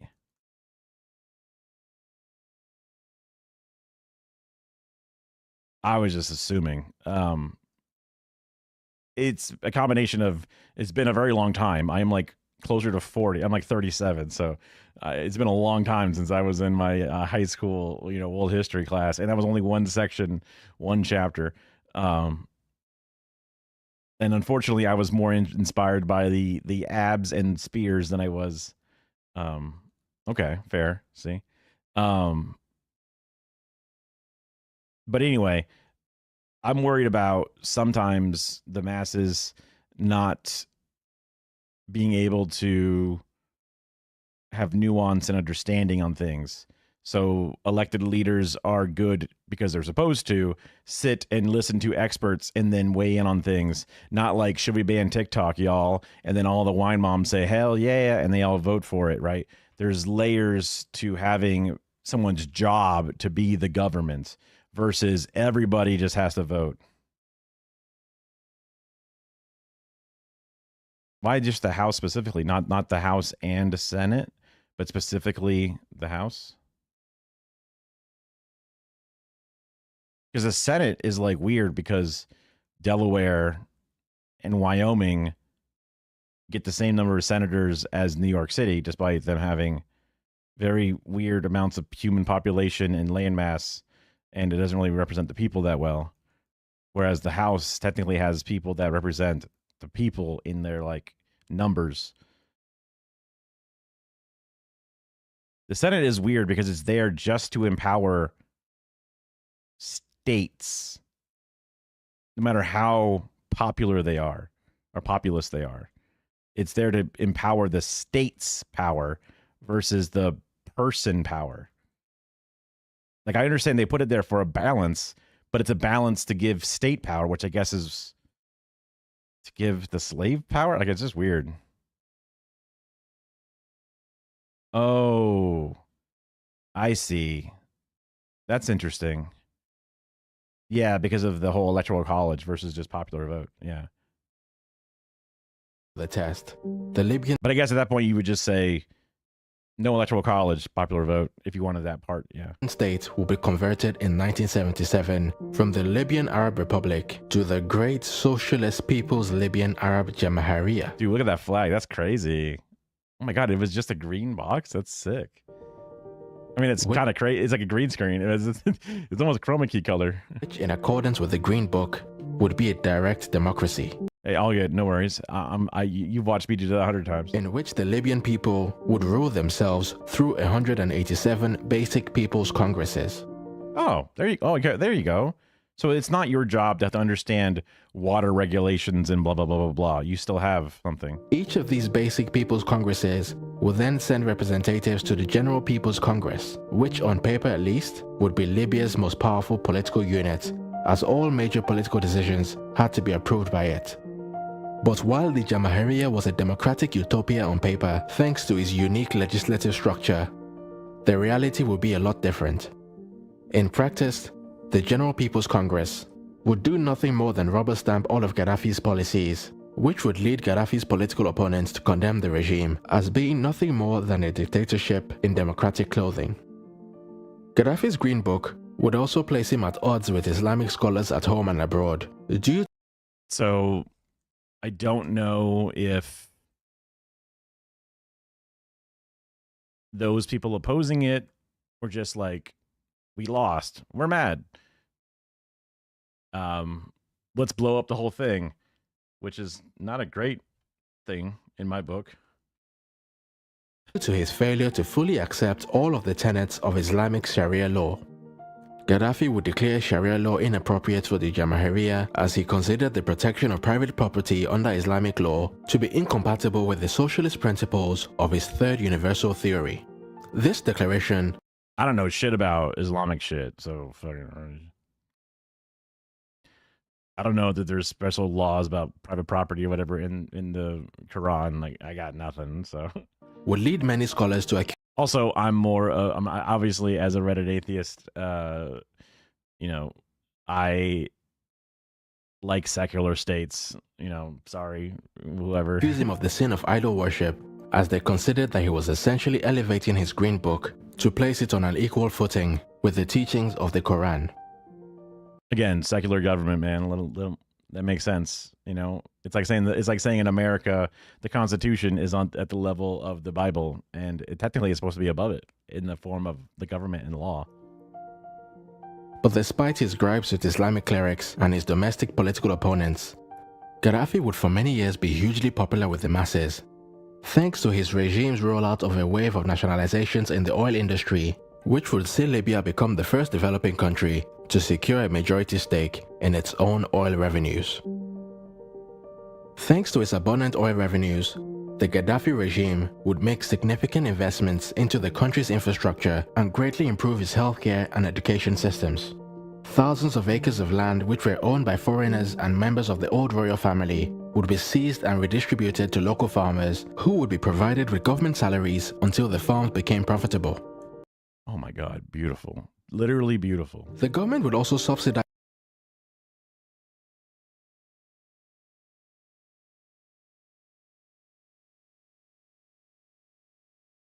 just close your eyes, theists.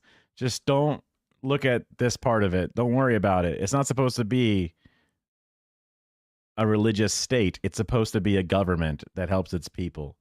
Just close your eyes. You'll be okay. Just go get an education. Go get some free healthcare. Get a job. You know what I mean? Like, come on, man.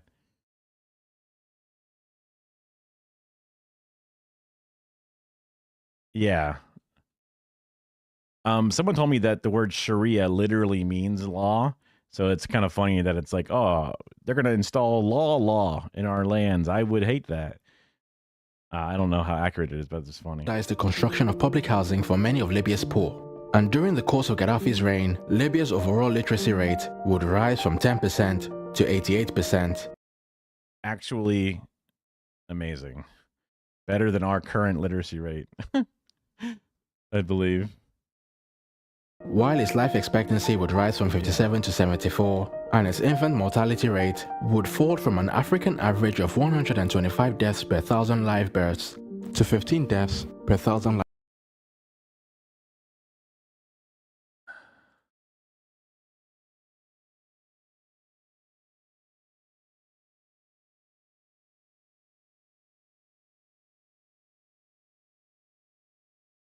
We have 5.56 deaths per 1,000 live births currently. Ooh, and that was a few years ago.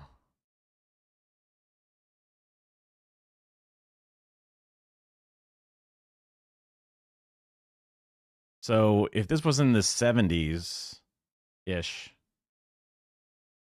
somewhere between the 70s and, maybe the 90s, we were somewhere around 8 ourselves. So it was like, come on, man. Live births. In the year before Gaddafi's death, Libya's estimated GDP per capita of $12,062 would be the highest in all of Africa, as Libya would also be ranked as the only African country with a high Human Development Score in the 2010 Human Development Index, posting a better score than Russia and China, as well as Eastern Europe. Okay, well, this was before their game was turned on, all right? Whoa. Check out their high-speed rail. That starts right around 2012-ish or something like that. Okay, give them a break. European countries such as Ukraine, Romania, Bulgaria, and Serbia. Unlike virtually every other African country, Gaddafi's Libya was financially self-sufficient. Also, Saudi Arabia, human health score, who you testing? What the fuck? And not indebted to any international banks. There's literally slave labor. Also, Yemen red, the poorest country in the world, I think, under certain metrics. Financial institutions. His regime would also embark on a number of groundbreaking infrastructure projects, the most prominent of which would be the world's largest irrigation system, known as the Great Man-Made River. This $25 billion irrigation project would be developed to move fresh water across Libya's dry lands through a 4,000-kilometer network of water pipes. Beyond its domestic and yeah, it does, doesn't it? They literally bring in non-Saudis and use them as slave labor. Am I thinking of the UAE instead?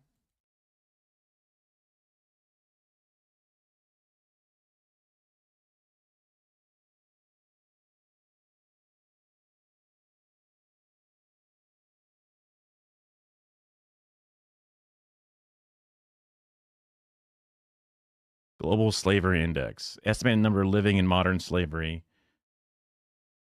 53 out of 100 vulnerability. Modern slavery in Saudi Arabia. Saudi Arabia is the highest prevalence of modern slavery of all countries in the Arab states region. Migrant workers who comprise the majority of the workforce are particularly vulnerable under the kafal system, a restrictive work permit system that ties migrant workers to their employer. The system embeds a steep power imbalance between employers, and employees by granting employers substantial control of the workers' lives. With risk exacerbated during COVID-19 pandemic, despite this, Saudi Arabia is also among the countries taking the most action to address modern slavery.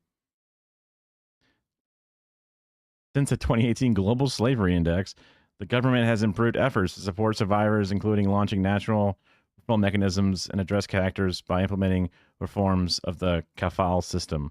Although these reforms have been insufficient to dismantle the systems entirely, opportunities for further action include blah, blah, blah, prevalence, forced labor, forced commercial sex exploitation of adults and children, forced marriage. So I do remember there was some stuff about in Yemen, there was some slavery, but again, that was like forced upon them. So there was a lot of talk about that, when Hassan interviewed one of the Tim Houthi Chalamet, and thinking that he might have been a member of the Houthi family.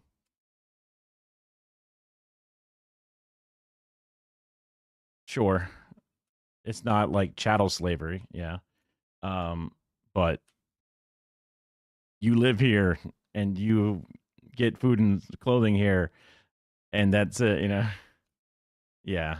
Hey, 13th Amendment makes a specific expectation for it. Endeavors. Muammar Gaddafi would also embark on developing significant Pan-African projects. The strongman of Tripoli would contribute $300 million to the commissioning of the Regional African Satellite Communication Organization, which would be instrumental in relieving African countries from their dependence on European satellite systems and save African governments a combined total of over $500 million per year. Gaddafi would also make further contributions to a number of other major African infrastructure projects for the construction of roads and railways, and would also set up a $5 billion fund which would be used for the development of five-star hotels, religious buildings, mobile phone companies, and mining companies all across the African continent. Fully embracing his ideological switch from Pan-Arabism to Pan-Africanism. It's just a Western graph. You know, Cuba was no data, right? Like they were like, you know, let's see Cuba's literacy rate. Let's see Cuba's, you know, healthcare and life expectancy. Oh shit, compared to the US? Gaddafi would begin calling on African governments to work towards the creation of a United States of Africa, complete with its own united military, single currency, and single passport. Wow. Putting his money where his mouth was, he would be the most important driving force behind the creation of the African Union in 2002, hosting a number of important meetings in the Libyan city of Sirte, and pushing Africa's two largest economies of South Africa and Nigeria towards greater cooperation. Gaddafi would also specifically... That would be the opposite of what I was saying before, where I was thinking about all the pain and death and exploitation that happens. That would be, and then all the different lives that would, and then all the Einsteins that are forgotten and never, you know, educated. Holy fuck. I'm sure this is going to have a sad ending, but yeah. Damn. I mean, they would, China came from like in the 90s. It was really bad from what I've been told. The poverty rate was so high, which is why modern China has the most, like, it's blown out of the water the number of people it's pulled out of poverty in such a short time period, and, you know, improve quality of life to such a degree that, I mean, the same way in America we get mad at Biden when our lives get worse. They love their government because their government makes their lives better. Like, that's just like every year for like decades, every year your life is getting better. That's crazy. Like that's never a thing. Your life is staying maybe the same or getting worse every year in America. You know what I mean? Like every year your life gets better than the last, better than the last, better than the last. Sometimes with huge jumps and still getting better, still getting better, still getting better. I mean, that would be so incredibly inspiring. Push for the inclusion within the Constitution of the African Union of a roadmap for the creation of an African Monetary Fund, an African Central Bank, and an African Bank of Investment. His government would also cover the African Union membership costs of poorer African countries, and at some point, Libya's total contribution to the AU's annual budget would amount to about a third of the total. I mean, it's crazy that like 51% of their oil could basically do 70% of all. It's like the money earned from resources is able to like, that's a small glimmer of the decades of theft.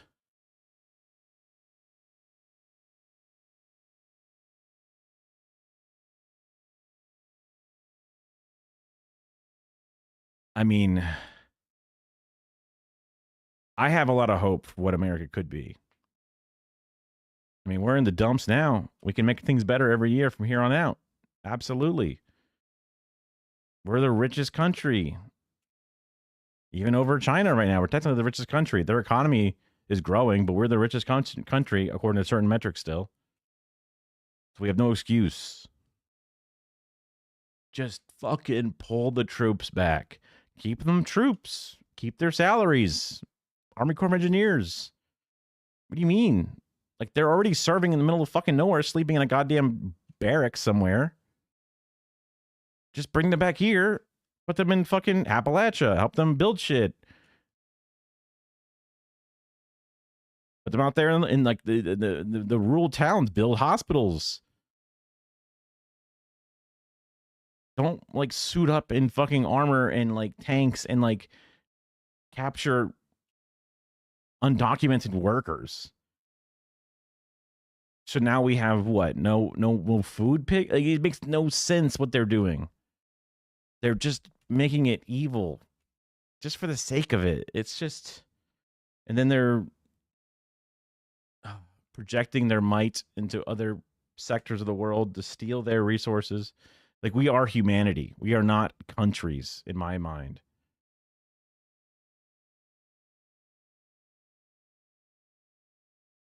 Yeah, I mean, the North America is an insane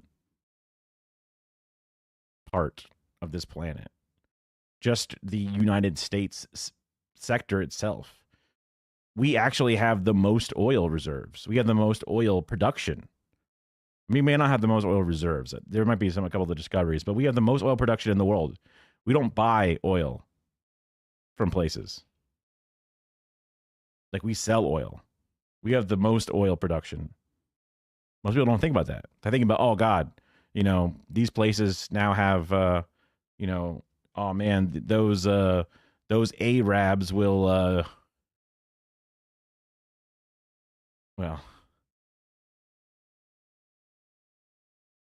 you know, they're going to, you know, hold oil against us and hurt us. It's like, no, we make all the oil we could ever use, but they sell that oil to others, and then they get profit off of it. We subsidize our oil. That was a TikTok that I wanted to make, was talking about waste, fraud, and abuse, and about how some people are, you know, we're working on getting rid of those goddamn freeloaders, those 20-year-olds on disability playing Halo, not getting to work. Well, I'm tired of the waste, fraud, and abuse that we got going on, you know, at the gas pumps, because you got people. We subsidize gas and oil companies more than we've ever subsidized any other fucking like sector. Those companies are breaking in profits every year, and we're just giving it to them. We have much cheaper oil prices in America because we subsidize it. So those subsidizes should be capped. Your first few gallons, whatever, are priced regularly. But once you get over, like, when you use over 1,000 kilowatts of electricity, you pay a different rate. Pay a different rate once you get over a certain amount, right? All these damn companies using up all of our federally subsidized oil dollars to make themselves rich. They're driving on our dollars, being wasteful in our dollars. Waste, fraud, and abuse. Waste, fraud, and abuse. Save that money. Don't give money to fucking Chevron and BP and I forget some of the other head companies, but I don't know what 3SOOM is. I don't know what that is, but that's a YouTube comment. 3SOOM win space ? From an account labeled GM98E. They said 3 oil companies soon from 7. That's kind of concerning more than less. Who said that? Did I say that? Did the video say that? The video didn't say that.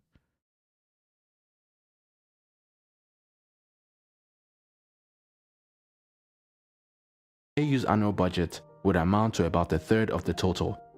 In the months leading up to his death, he would also announce more specific plans for the creation of an African dinar, which would be a new currency backed by gold, which he reckoned could mount a serious challenge to the dominance of the US dollar and the European Union's euro. But while Gaddafi's Pan-African exploits and popular domestic policies would win him the praise and adoration of many, his authoritarian style and his international adventurism would see him make a long list of enemies at home and abroad. Domestic critics. Let's see. It could be. Well, it's 5 or 6 or 7 large publicly traded oil investors: Exxon, Shell, Total Energies, Chevron, and BP. That's 5, but I guess there's 2 more. The Seven Sisters were Anglo-Persian Oil Company. I guess also another Iranian one, the Consortium of Iran. Big Oil previously referred to the 7 oil companies which formed the Consortium of Iran. Oh, I see.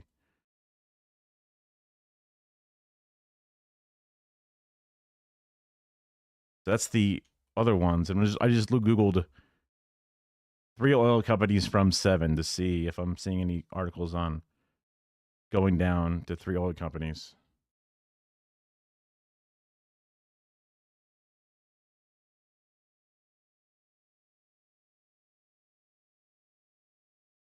The fuck?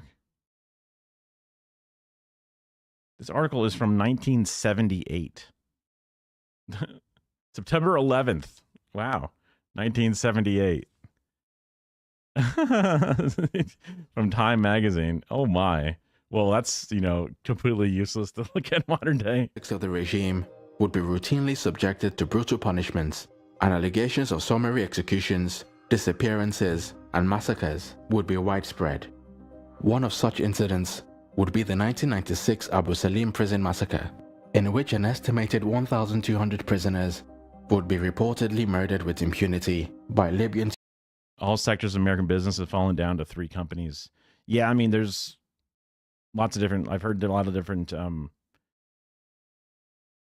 maybe not exaggerations, but just a lot of like, oh, we're just like 10 companies in a trench coat or whatever instead of a thing. But yeah, food for sure. There's definitely only a few major food companies, and they're all owned each other. Even though there's like, 15 different brand names, they're all actually owned and subsidiaries of each other. Like if you look up who owned what General Mills and Kellogg's, like they all have a bunch of sub brands underneath them that you might think are competitors, but they're not.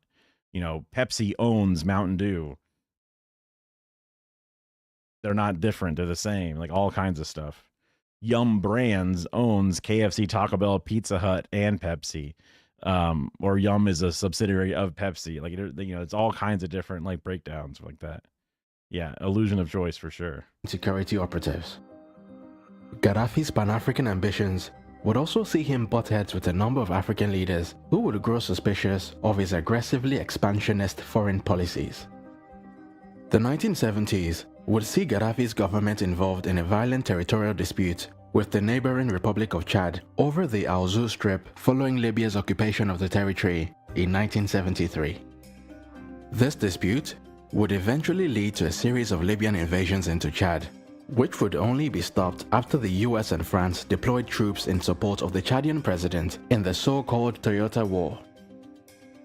In 1977, Gaddafi's forces would also engage in a I saw some, when I was looking up which videos to watch for this, I saw some stuff on the Toyota War, specifically. I wasn't sure if that was supposed to be related or not, but I guess it makes sense that it would be. I wish this video kind of would go into who was the one controlling that stuff. And then something you heard about, the barrels of oil reduced by a lot. My point is a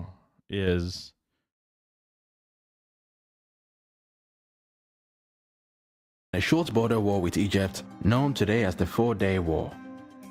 This conflict would be allegedly due to Egyptian President Anwar Sadat's refusal to commit to greater political union with Libya in the aftermath of the Yom Kippur War of 1973.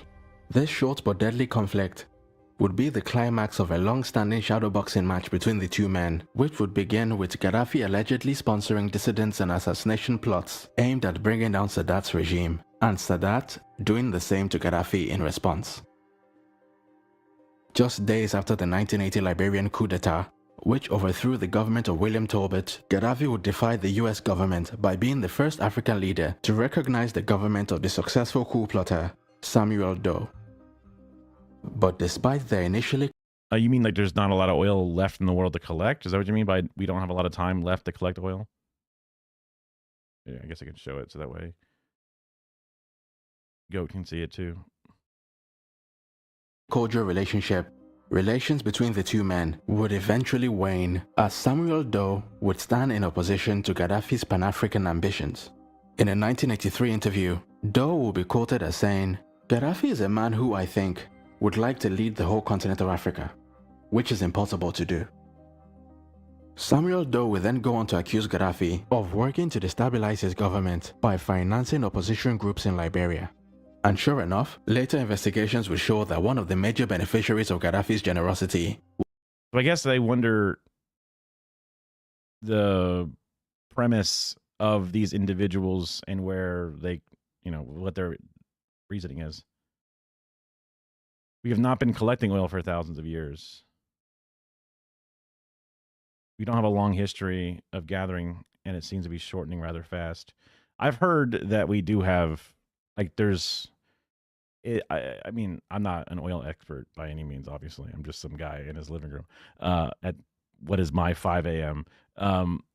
I've heard that we have many years left of oil, but we don't want to use oil permanently because it's going to, like, fucking climate change, kill us all, whatever. But, like, there is still oil to be used, and we will hopefully, we will never use it all, because if we did, we would be dead from just, like, killing ourselves with it.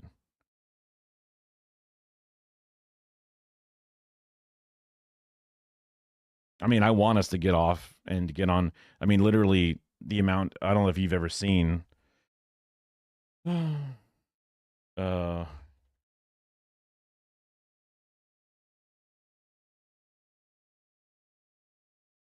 this is an insane thing that makes me pissed that America sucks at all this shit, and we have clean coal as our decision instead.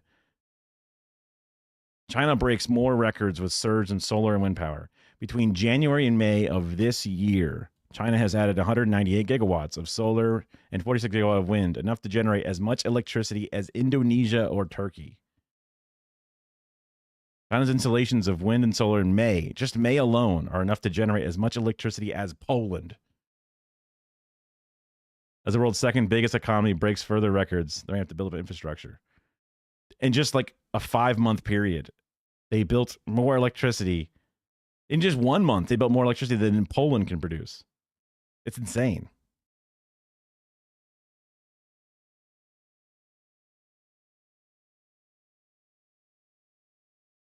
That's what we get from other countries to preserve our own. It's like a whole market thing about selling shit. It's weird. Like we pump oil here, but we sell it to other countries because we make more of it. It's weird. You think that we just use it ourselves, but instead we buy oil too. I mean, the way it all works is a whole setup, gigantic petrodollar economy, whatever it is. It's kind of nuts.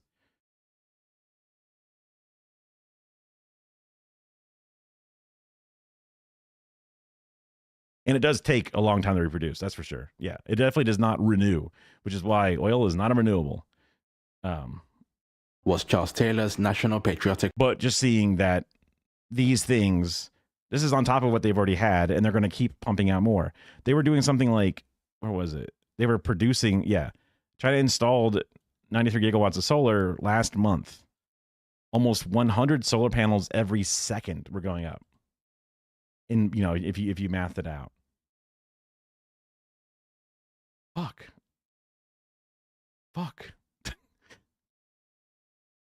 Also, they've developed a very special type of high velocity current line or whatever it is, or high voltage current lines that can take the power from their deserts and bring it into the cities. I forget the type of like high amperage, high voltage lines. There's a certain word for it, but even more than our current infrastructure. Yeah, solar is the new ish for show, man. Yeah, for show. Yeah. Yee. There's lots of things. There's even nuclear, geothermal. There's lots of things that you can do. The dams that China is building to do hydroponic water power, insane. They already have the largest dam, and they're building an even larger dam already.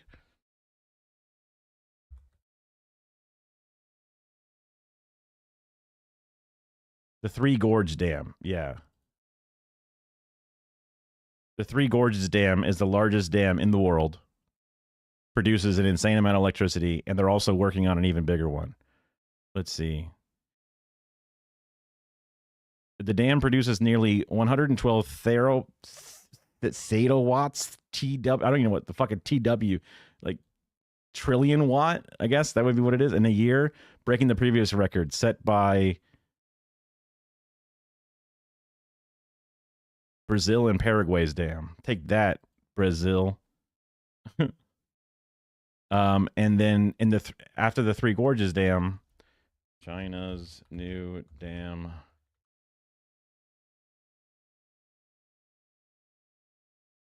China builds BBC. China's authorities have begun constructing what would be the world's largest hydropower dam in Tibetan territory, a project that has spoken concerns from India and Bangladesh. So there's this, oh yeah, it uses this weird bend in the river. I remember reading or watching a video on that through Mike's channel.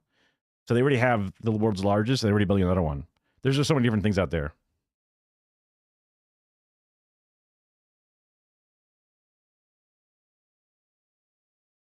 So it makes sense. Each biome has different benefits. Like some places, it's very rainy and shady. Like in Florida, it's really bad to use wind because we just don't get very good wind. And when we do get wind, it's a hurricane. I mean, if we actually cared and wanted to do it, we could definitely have done it. But instead, we didn't want to do it. And what have we done now? Joe Biden put a 100% tariff on solar panels. And then, you know, Trump's tariffs on China are obviously only going up. They're not going down, that's for sure. And it's just like, you don't want us? Have you seen the Chinese electric cars that are available? They are like $10,000 and they're like a luxury vehicle. It's crazy. But we're not allowed to import them. We're just not allowed to. It's like illegal on top of the cost. You might be able to get like an importer to do it, but you have to like schedule it and get it all. And it's going to cost you so much to do because you're just outside the system. Like it's gathering from the sun. And the same time, the propeller system with recycling water. Like solar, I think solar can gather energy faster than it is already. Like, what if we do like solar with water fusion gathering device? That would be an electrical engineer and you know, if you wanted to do some kind of like dam with solar combination or something, that would be, you know, I'm sure there are scientists looking into that or whatever, if that makes sense. Like it's gathering from the sun and the same time the propeller system with recycling water. Just sound like two different things put together, but I guess you could. Yeah. Front, which was one of the two major rebel groups that would ultimately bring down Samuel Doe's government.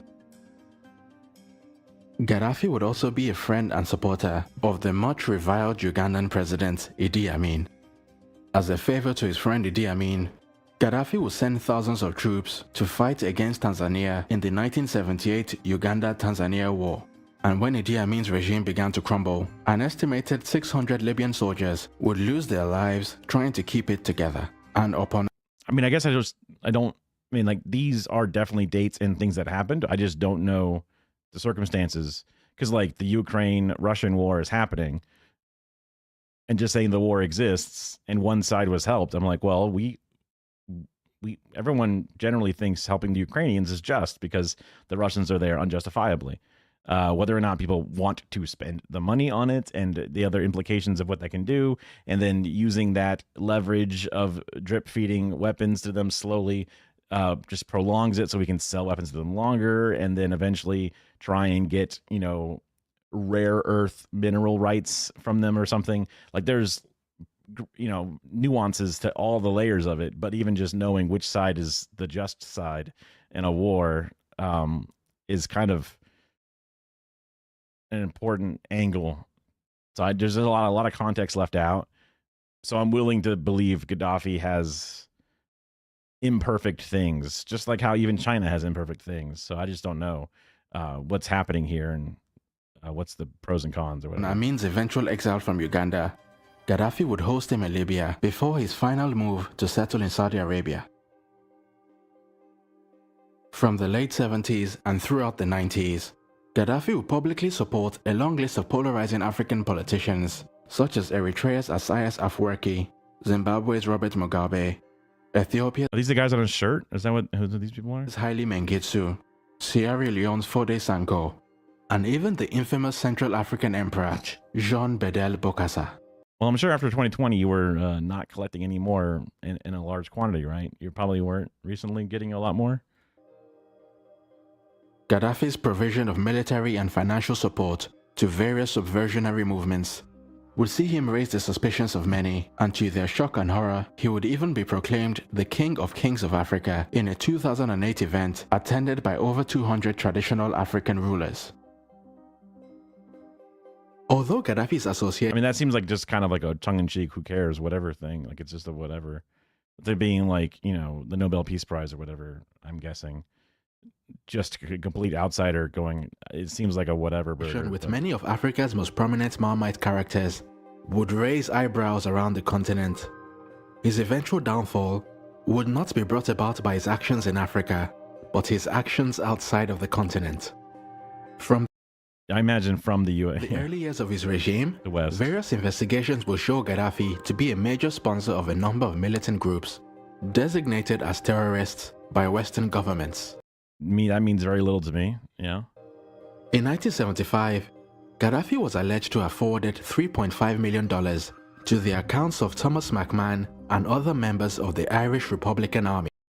Okay, IRA based, and I say the state-sponsored terror thing because I know Nelson Mandela at this point in time was considered a terrorist. So technically that definition does not carry a lot of weight because currently Nelson Mandela is considered a hero of the world. So, right.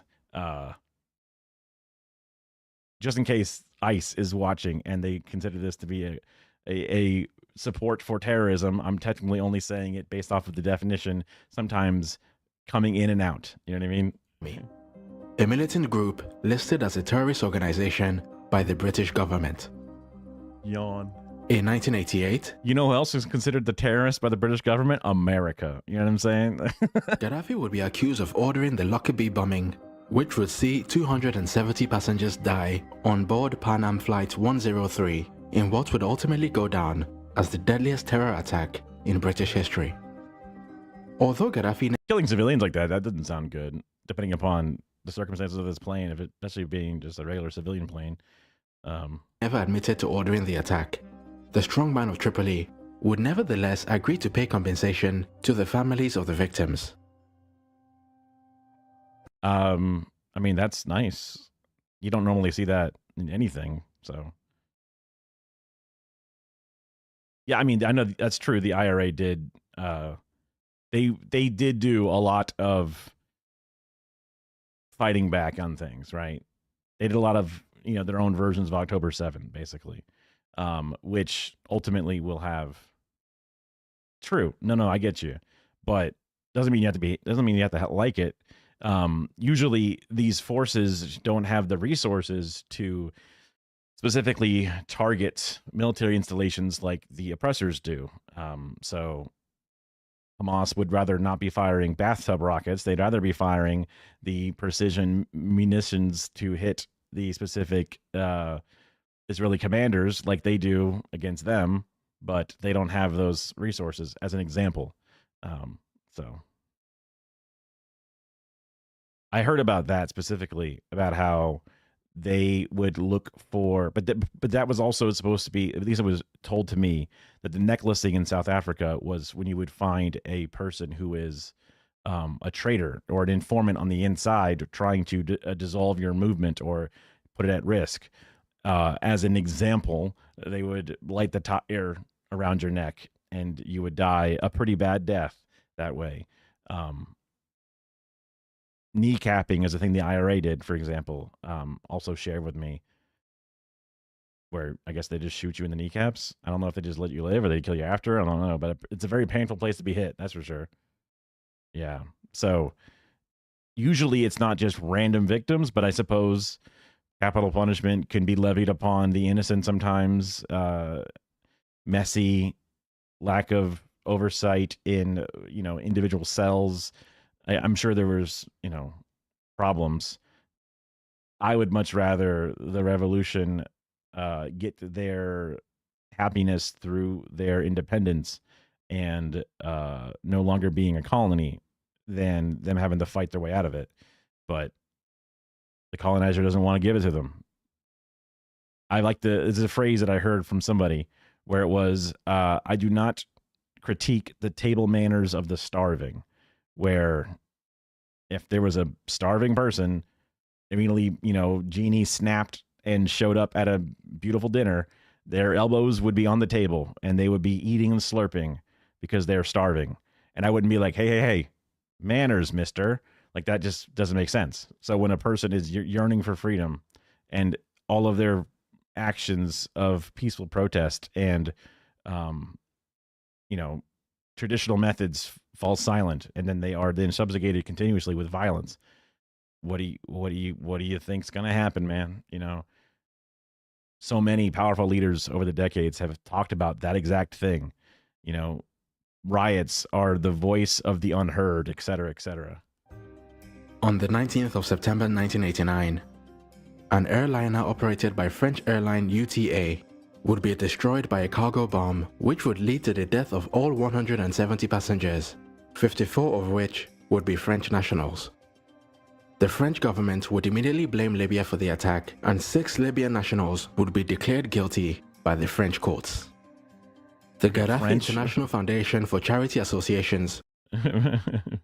France has an interesting flight going through these France sure does have a interesting network going on here of their not colonies for sure. Would subsequently agree to pay a total compensation package of $170 million to the families of the victims. Gaddafi's international exploits would also see him make enemies around the Middle East, and specifically in the state of Israel, thanks to his fully fledged support for the Palestinian cause. You're just making them fuck. Also, you can't use a website like this. They don't quote properly. Israel is a colonist imperialist phenomenon. True. There's no such thing as an Israeli people. Before 1948, the geography knew no state of Israel. Israel is a result of an invasion of aggression. Sure. Yeah. I mean, I agree with this. If people who are there want the country to be named the word Israel, but instead still be like a free nation with equal rights for all, that's fine. But yeah, Israel is not a thing that's been there forever. It was Palestine. They don't even use the word Palestine anymore. So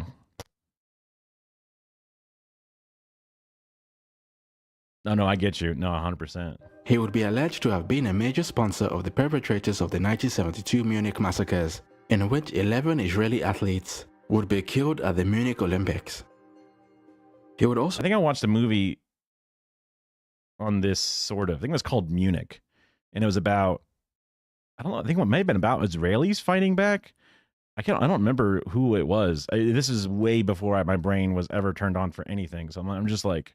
Just watching, spy shit, bombs in apartments, sex with some kind of spy and like all kinds of stuff. It was like a spy movie, but I had no idea what it was. This is back when I was like working in the movie gallery. Like, renting movies, and this movie looked weird, and I thought it'd be cool.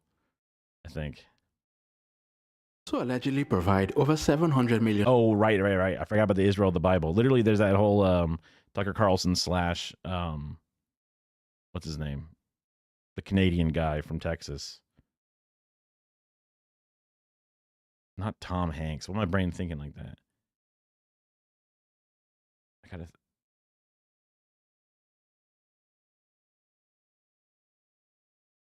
The gross dude. Everyone hates him. He's a Zodiac killer meme. Ted Cruz. Tom Hanks, Ted Cruz. The T, I guess. Yeah. He was saying it's somewhere in Israel. And then they're like, where do you mean Israel? Where in the Bible? Like, I don't know. It's somewhere. And he's like, oh, it's exactly this verse. But that, or maybe I'm getting that mixed up with something else. But yeah, because it's like, you think Israel in the Bible is supposed to be everybody that's there right now? I'm pretty sure that's what it was. Dollars to pro-Palestinian military groups residing in Lebanon, which would lead Lebanese authorities to issue an international arrest warrant against him in 2008. Wait, who did this? Which would lead Lebanese authorities to issue an international arrest warrant against him in 2008. That's crazy. With an ever-growing list of domestic and international enemies, the Arab Spring of the early 2010s would ultimately set the scene for the demise of the brother leader as a series of anti-government protests began to spread throughout the Arab world. You see, I wonder if these things were like CIA operative like cells and shit. Whenever I see this stuff, like when I heard about the different things happening in South America with there was that one guy like fleeing not Duterte, like it's like Mulego or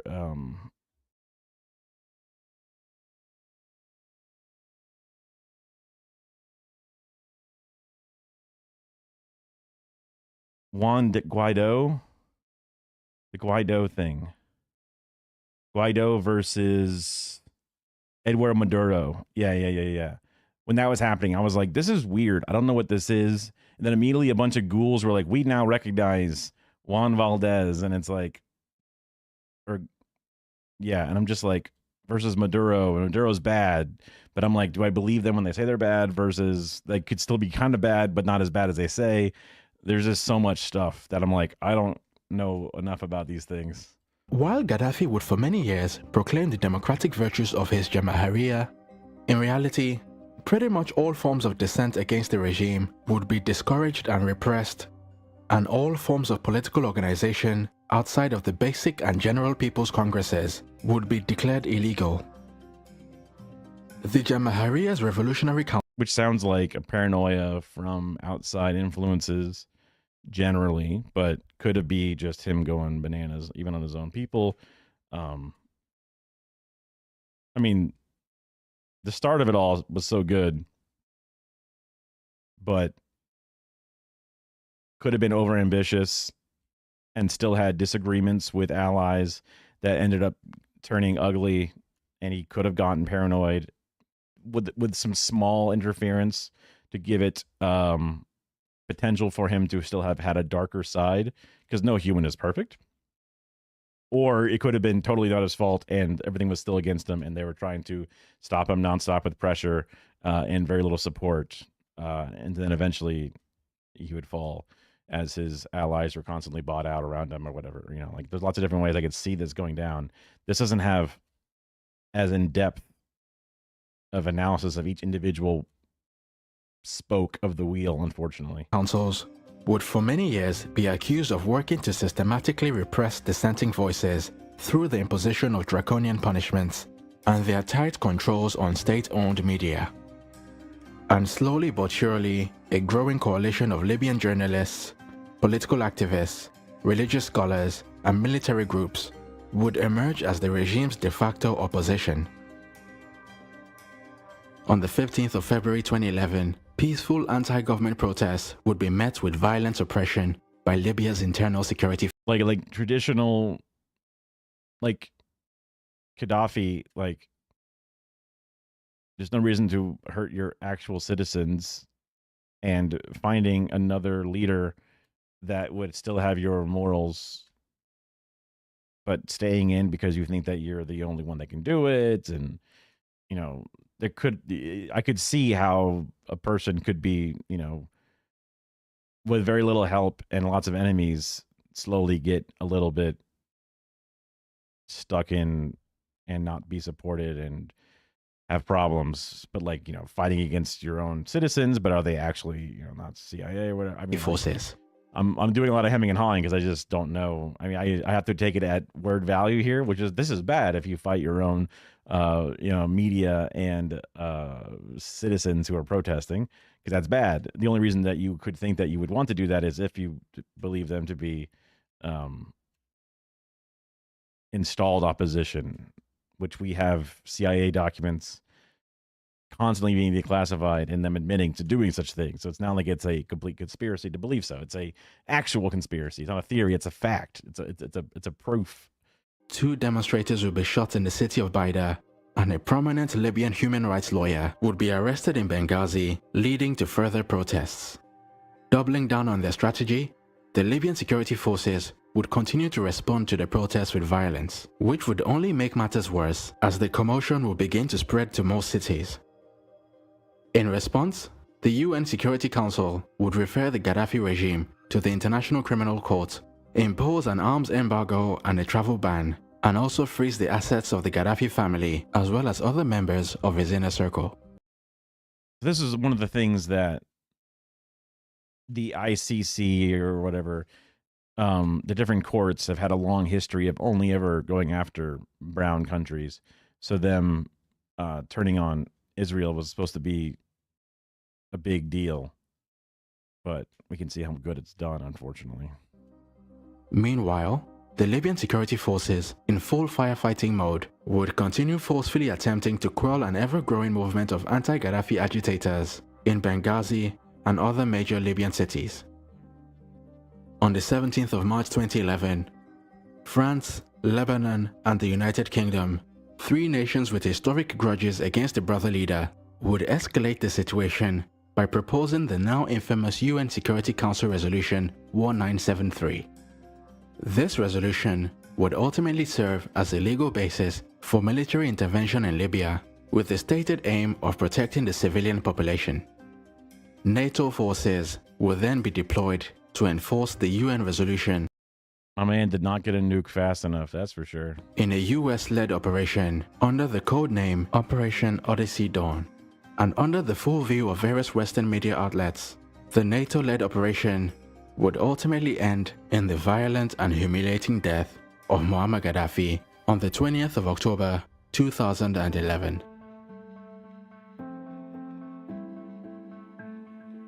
But while... Oh my God, what is this? So, how have they done since? I've sort of gotten the hint that it has not gone well. The UN and NATO claimed that the intervention would bring peace and democracy to Libya. The result would be the exact opposite.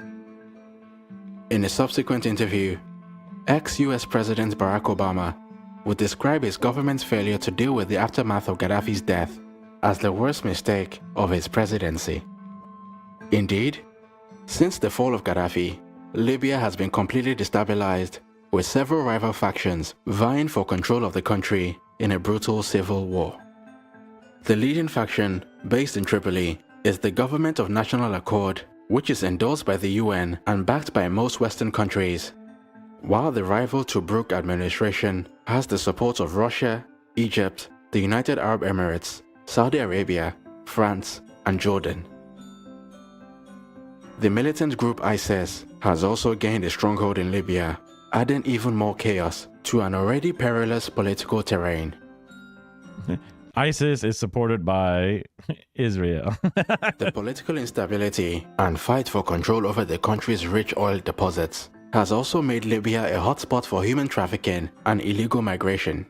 According to the UN, over 200,000 people have been internally displaced and over 1.3 million are now in need of humanitarian assistance. with an estimated number of casualties since 2011 ranging from 2.5 to 25,000 deaths. The very same nation, which thanks to its immense oil wealth and relatively small population, had once enjoyed one of the highest standards of living in Africa, has now been reduced to a hotbed of fighting, medical shortages, power outages, kidnappings, and forced labor.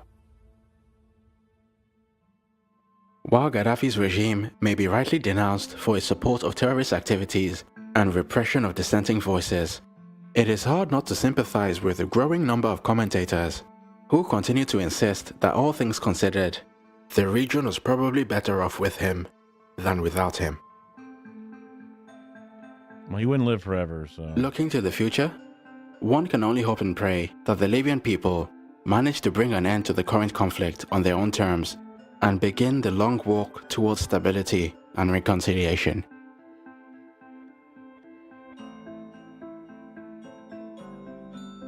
Once again, it's KB Taiwo for New Africa. If you've enjoyed this video and would like to see more content like this, then...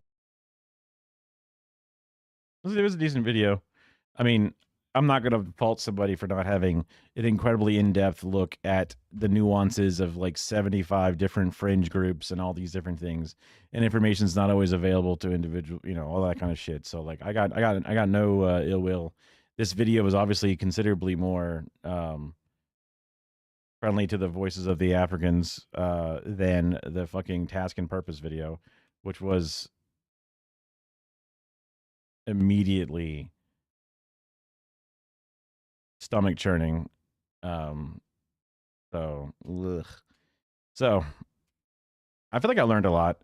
I guess my new default position is it was definitely started under the correct circumstances or the correct vision, and had literally the ideas about pan Arab states and also pan African states, both two visions that would be incredibly opposed by the worst powers ever combined. So the later years trying to do those two different things, amassing many enemies and then being besmirched and disinformationed and then eventually killed for it. And then what came after, immediately nothing but instability and pain, which means those people were only interested in ending him, not interested in actually doing a good thing for anybody. So that's my understanding, but I assume without further knowledge that like the political dissents and then the jailings or whatever, we could definitely be considered a bad thing without knowing that those things were actually like spies or whatever. But I have to assume that there was a certain level, but it's not due to any goodwill from the other nations constantly with daggers out trying to stop them. So mad that they lost 49% of the oil funds that they did not deserve in the first place. All right.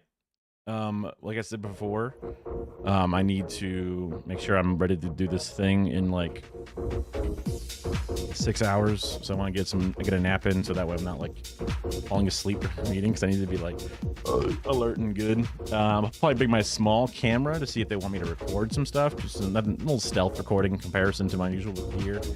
I need to wash my hair because it's just, you can just see the grease built into it, man. Yeah.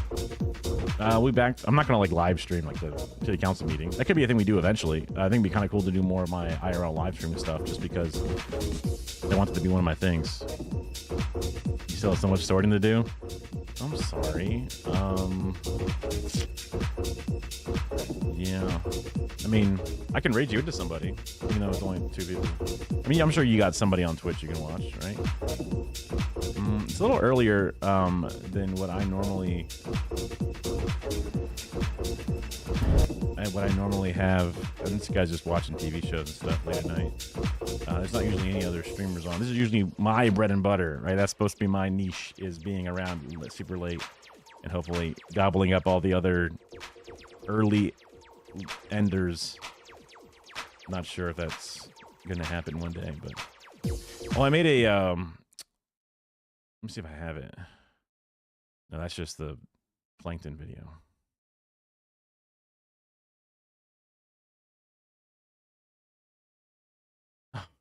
Wait, I wanted to show you this. Because you're here, right? You're still here? Push me down, you heathen!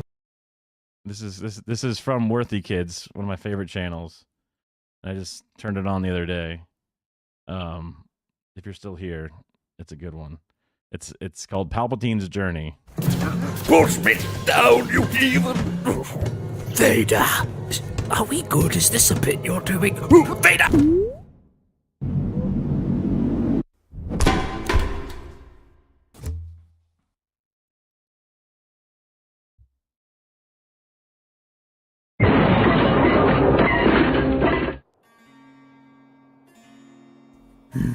In peace, may you rest.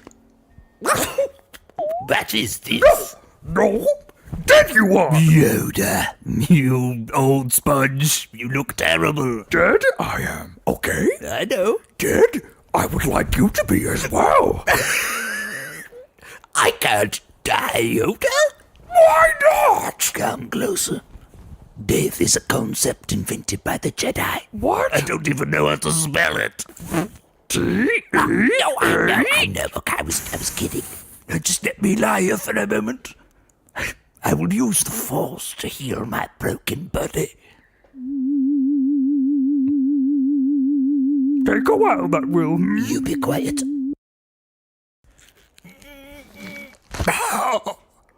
Whoa. That was a lot of hard work. A chair. It's perfectly sized for my little body.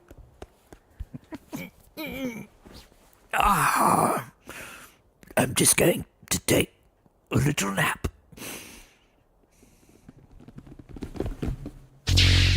Oh no! It's just one of the many videos under the Worthy Kids stuff. I love their things. The Pepe Sylvia one, I think, is what made them go viral. They're on to me, dude. Those guys are sharp as nails up there. You can't put anything past them. Oh my god, dude, I'm freaking out. I am so stressed out. I feel like I'm having a panic attack. You want to talk about stress? You want to talk about stress? Okay? I've stumbled onto a major company conspiracy, Mac. How about that for stress? What the hell are you talking about? This company is being bled like a stuffed pig, Mac, and I got a paper trail to prove it. Check this out. Take a look at this. Jesus Christ, That right there is the mail. Now let's talk about the mail. Can we talk about the mail, please, Mac? I'm dying to talk about the mail with you all day, okay? Pepe Sylvia. This name keeps coming up over and over again. Every day, Pepe's mail's getting sent back to me. Pepe Sylvia, Pepe Sylvia. I look in the mail. Well, this whole box is Pepe Sylvia. So I say to myself, I gotta find this guy. I gotta go up to his office. I gotta put his mail in the guy's goddamn hands. Otherwise, he's never gonna get it. He's gonna keep coming back down here. So I go up to Pepe's office, and what do I find out, Mac? What do I find out?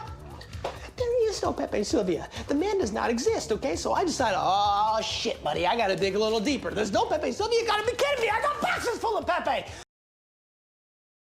And then he made his own thing with the, I really like the Witches on Tinder one. That was great. He's also done a lot of these, like, Franken Bass style animations. Ghost. How's it coming, all made Hattie? in Blender. Not very good. I can't get my head to appear in the hat box. That could be an issue.